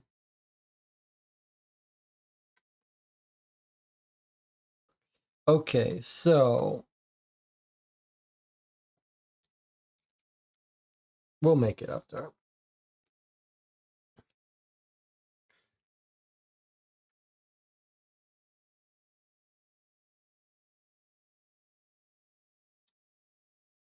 $310, banish our terrain, replace it with the 393. Okay. Well, you know, what can we say?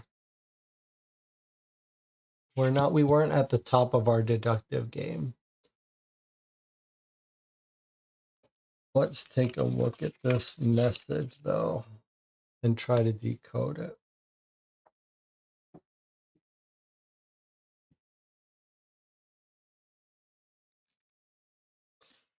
We did say, like, how did they get poisoned the night before, this group? Would it have to be one of the two cooks? We did consider that, but then we just said, well, maybe they got sick off some other meal. All right, well, that's a shame. It would have been fun to catch her. Okay, if it's a consonant, use the next one. If it's a vowel, use the vowel before.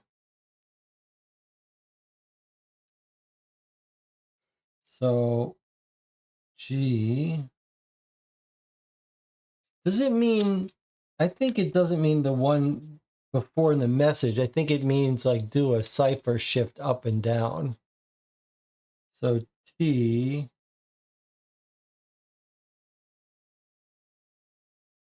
H,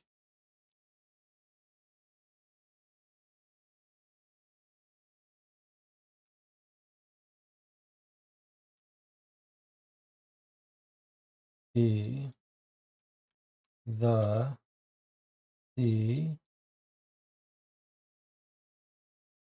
I'm going to write the vowels here. A, E, I, O, U. Okay, so let's see. Maybe we just get rid of this. Okay, so I'm going +1 for the B, and then I, -1 for the O, and then T, and then A, then D, the Citadel, M,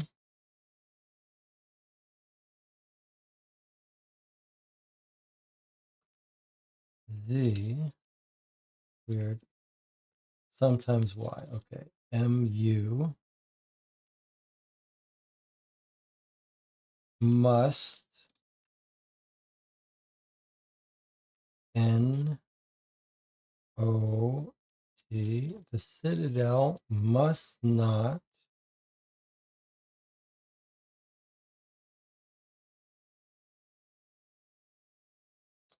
N, O, T, and then we've got F, I, N,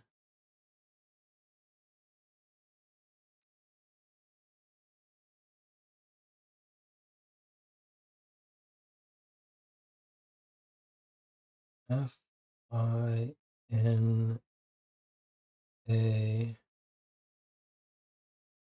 T. Obviously, I've done something wrong here. D goes to F, O goes to I, M goes to N, A, S becomes T, G becomes H, I becomes E. Must not this probably find the, and then I becomes E, M, I, C, E, N, T, E.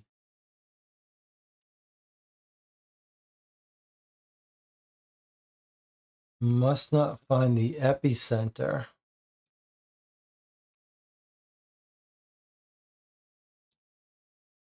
D, O, W, H, A, D.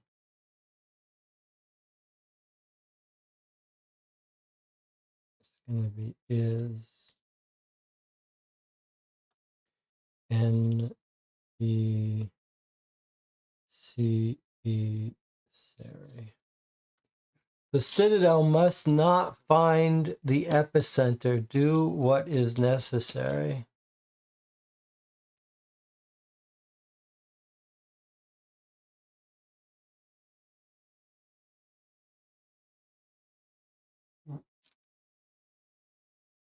If we decipher this, knowledge up by 1 and get a 150 card.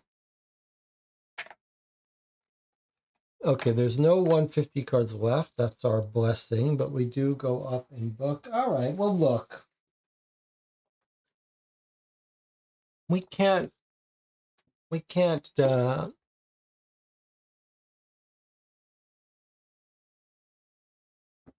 get it all right. Some innocent people are going to die. That's just the way it goes. We did our best. We had to make a quick call.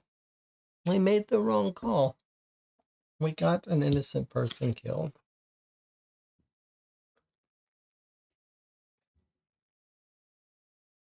Actually, we might be able to save this whole situation, right? Because we're going to try to find a different way to save this guy. All right, so that got banished. That got put out. And what did it say we should do now? Just head home?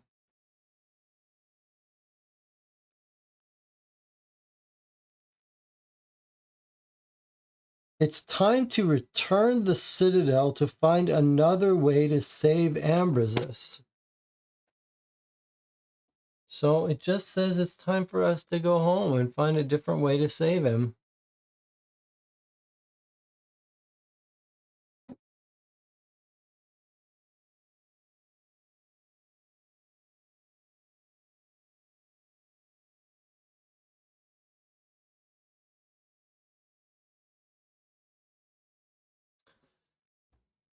I guess we just go home, yeah?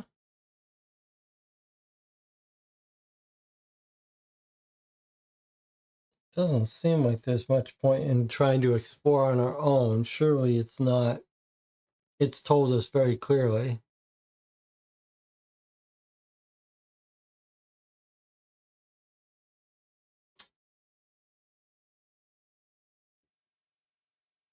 I think I'd be inclined. I didn't get as much sleep as I would like. I think I'd be inclined to head home, Jonathan. You're asking if we would consider exploring where? I mean, we've been all in this area.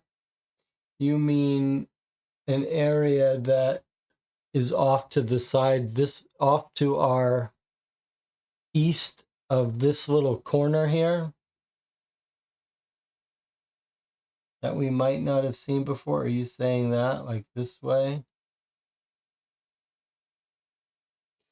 We could certainly look that way. Have we seen that? I can't remember what we've seen of that in our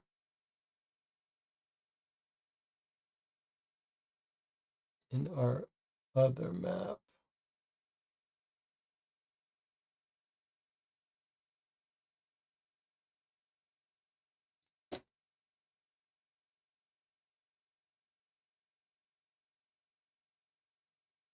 So we have been there, but we've never been here.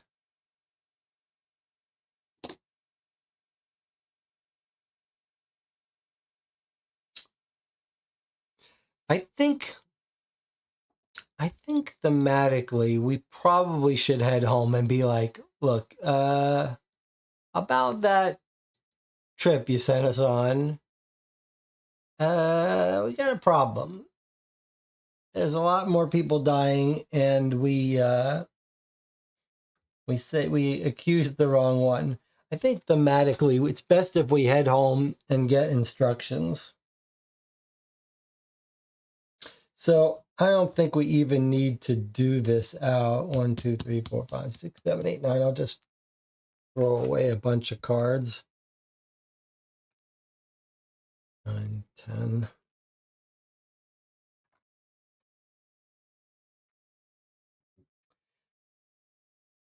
We messed up. There's no other way to say it. We messed up. Let's get back to the Citadel, take our lumps, get yelled at, and see if there's something we can do to make up for it. I do have the card that lets me spend 10 health to come home. It's true. But I just spent 10 cards instead because most of it is just walking up.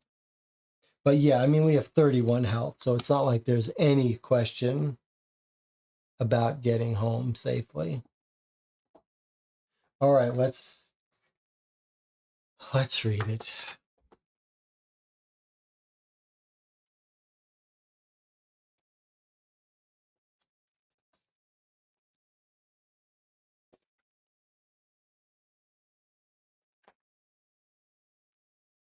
Okay, here we go.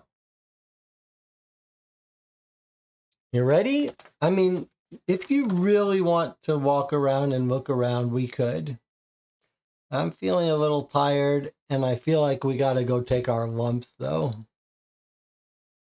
We had quite an interesting experience, though, this mission, and we narrowed it down to 2. All right, so stop reading now. Put your bookmarks here. All right, so here we are. If you have no objective cards, conclusion A. All right, we do have an objective card, but not number 4. So we have to read conclusion C. Page 38. Mahal poisoned Ambrosius? Are you sure? That's impossible. I've known her for almost 3 cycles. Philia is in shock. You give her a summary of the events that followed your departure from the Citadel, up to the poisoner committing suicide, taking with her the secret and the hope of curing her victims. If you've already finished the scenario Baal's Antidote, take a 498 card. In that case, our only hope is to recover the ingredients Baal needs to make a cure. So we're going to have to do the other mission.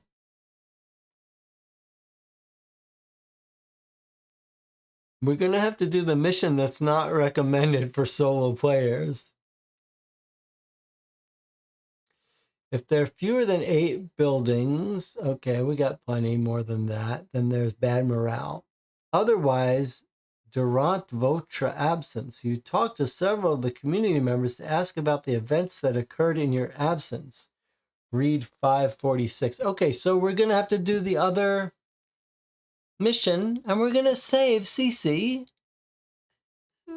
We're going to have to, apologize for accusing her. I think she'll understand. All right, so we're asking about what happened in our absence. 3. So we're reading 571.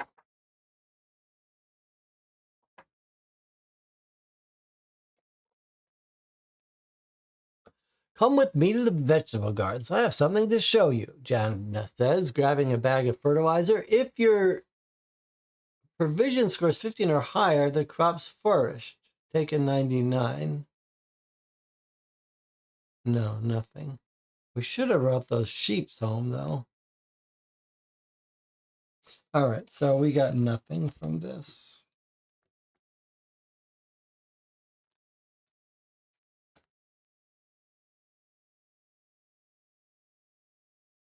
It says,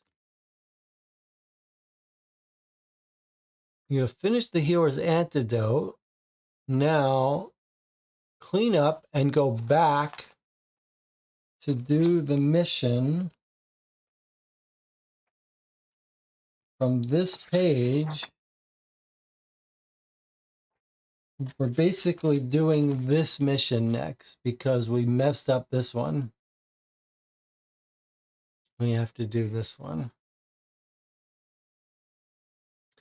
So in a way, we get to have more adventure.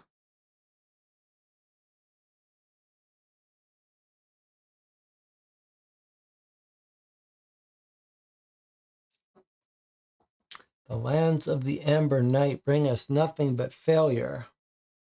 The Amber Knight is like our patron saint. Well, you can't expect it to be easy. Otherwise, we wouldn't appreciate it.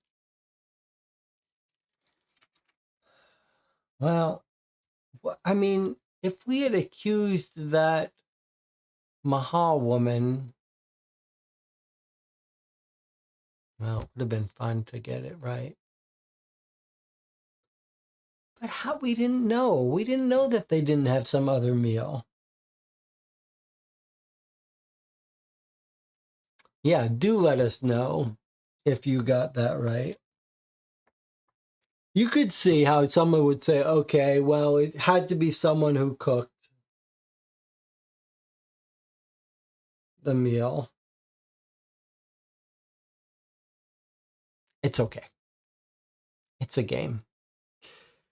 All right, Jonathan, a pleasure as always. An interesting mission, 4 hours in. And now we've got to go gather those ingredients on our own. The mission it told us not recommended for solo play is going to be solo played.